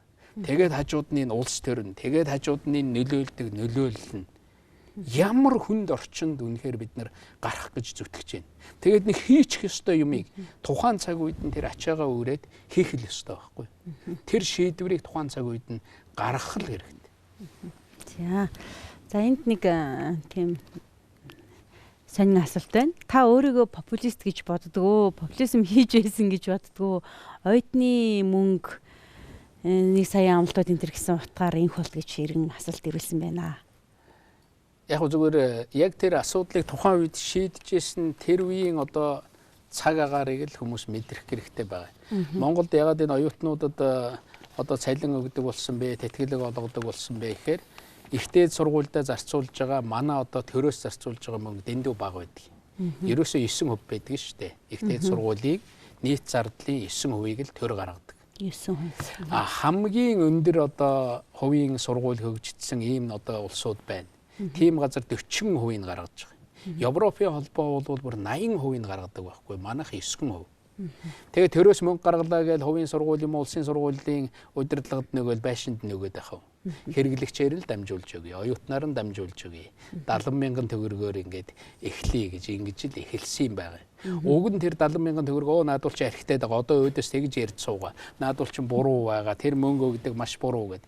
Уг нь тэр мөнгийг карт болгож хэрэглээд тэр карт нь яг ваучерын шугамар би нэг сургуульд очиод сайн багш дээр очиод хичээл авахд тэр багшийн одоо хичээлийн үнэлгээнд ашигладаг. Ном сурах хүчгийнхаа үнэн төлдөг. Өөр юмд тэр карт нь ажилддаг. Арх таасанд ажилдаггүй. Тийм болгоод дээр нь тэр тавьдаг шаардлага улам чангаруулаад яв. Тэр оюутнуудтайгаа хамт суугаад аль нь дээрээ ажилуулмаар байна, аль нь дээрээ болмооргүй байна. Аль эсвэл тэр дүн мөн харгалцдаг байх юм бол тэргүүрээ явах хэрэгтэй. Хамгийн гол нь шалгуур тавиад ирэхээр айгүй бол танил талгүй, айгүй бол ядарсан зүдэрсэн хүний хүүхдүүд ширвэгдээд байх вэ гэж бодож л нийтний асуудлыг шийдсэн. Цаашаа сайжруулаад хийгээд явах тэр бусад дараа чинь залгаас нь л хийгдээг байхгүй. Тэр 1 сая гэдэг тэр чинь эхлээд үүсгэхдээ би түрүү хэлсэн ш 5 толгой дээр даа чинь би анх гаргаж ирж ярьж исэн. Тэгээд хувьцаа гэж ярьсан. Тэр хувьцаа нөгөө талдаа болсон чинь мөнгө болоод амлагдсан учраас мөнгө болж амлагдаж исэн. Ийм л юм. Өнөөдөр хувьцаагаараа явж байгаа. Улс төр дотор нэг зовлон байдаг юм аа. Өмнөөс нь урьдчилаад яг ийм болохгүй байх шүү. Энэ асуудлыг шийдэхгүй бол ингээд эдийн засаг унах нь байх шүү. Хүмүүсийн амьдрал муудах нь байх шүү. Монгол улс бүр өөрөө төлбөрийн чадваргүй болох нь байх шүү. Энэнийг хийгээд яриад байхад хүлээж авдаг. Яг тэр болох ёстой шуурган дундуур, тэр туулах ёстой одоо намган дундуур туулж ээж иргэд сургамжаа авдаг. Ихэнх нь тэгж л сургамж авч байгаа.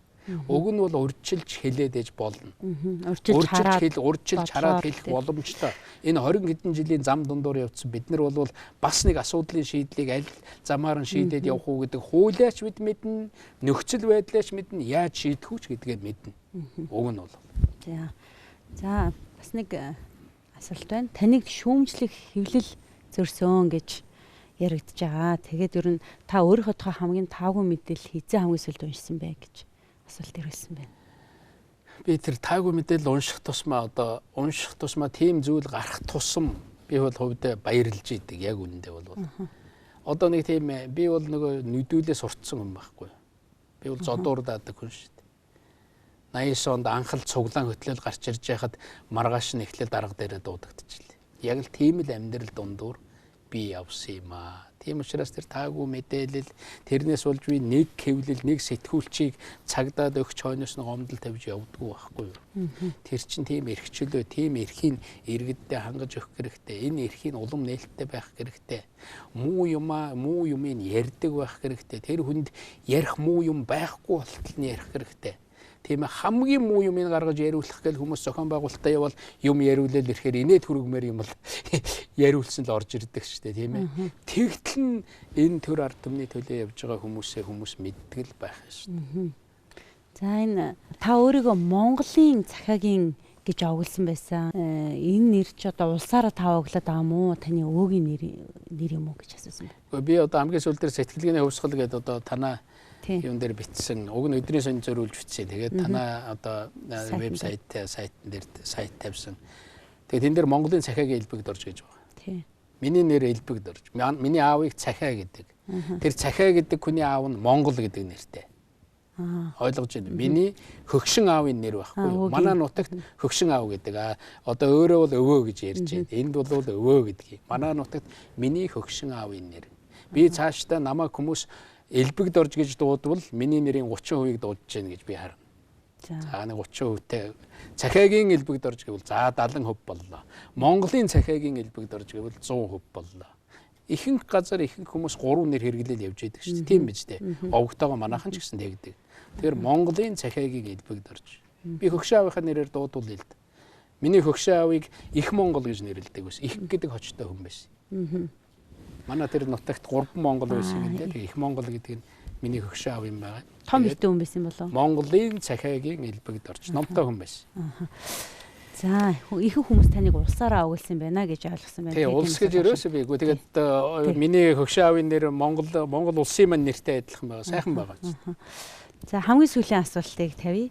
Та энэ жил хаан шинэлэх вэ? Манай Архангаагаар ирэхгүй мүү гэсэн асуулт байна. Сүүлийн нодон жил цагаан сар хийгээгүй. Ээж маань өнгөрөөд. Тэгээд энэ жил 91 3 жил хийхгүй гэсэн тийм л бодолтой байсан. Бодолтой байгаа. Энэ жил зүгээр хөдөө явна. Нэгч улсын айлаар орё л гэж бодож байгаа. Би нэг сайхан Гар хангаа малчин айлаар орно гэж бодож олон урилга байгаа. За баярлалаа. Ингээд манай үзэгчдийн урилгыг хүлээн авч энд ирж одоо цаг харамгүйгээр бидний асуултанд хариулсан танд баярлалаа. Тэгээд энэ 460 гаруй асуулт байгаа. Энэ одоо нэг өдөр хагасын дотор л авсан шүү бид нэг ажлын өдөр.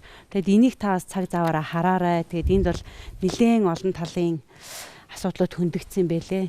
Тэгээд ард түмэнд их баярлалаа. Одоо ингээд цагаан сар болох гэж байна. Цагаан сар болж байгаа. Тэгээд энэ цагаан сар гэдэг бол гайхамшигтай юм баяраа. Тэгээ ямар ч хэцүү байсан монголчууд бол цагаан сараа тэмдэглээл.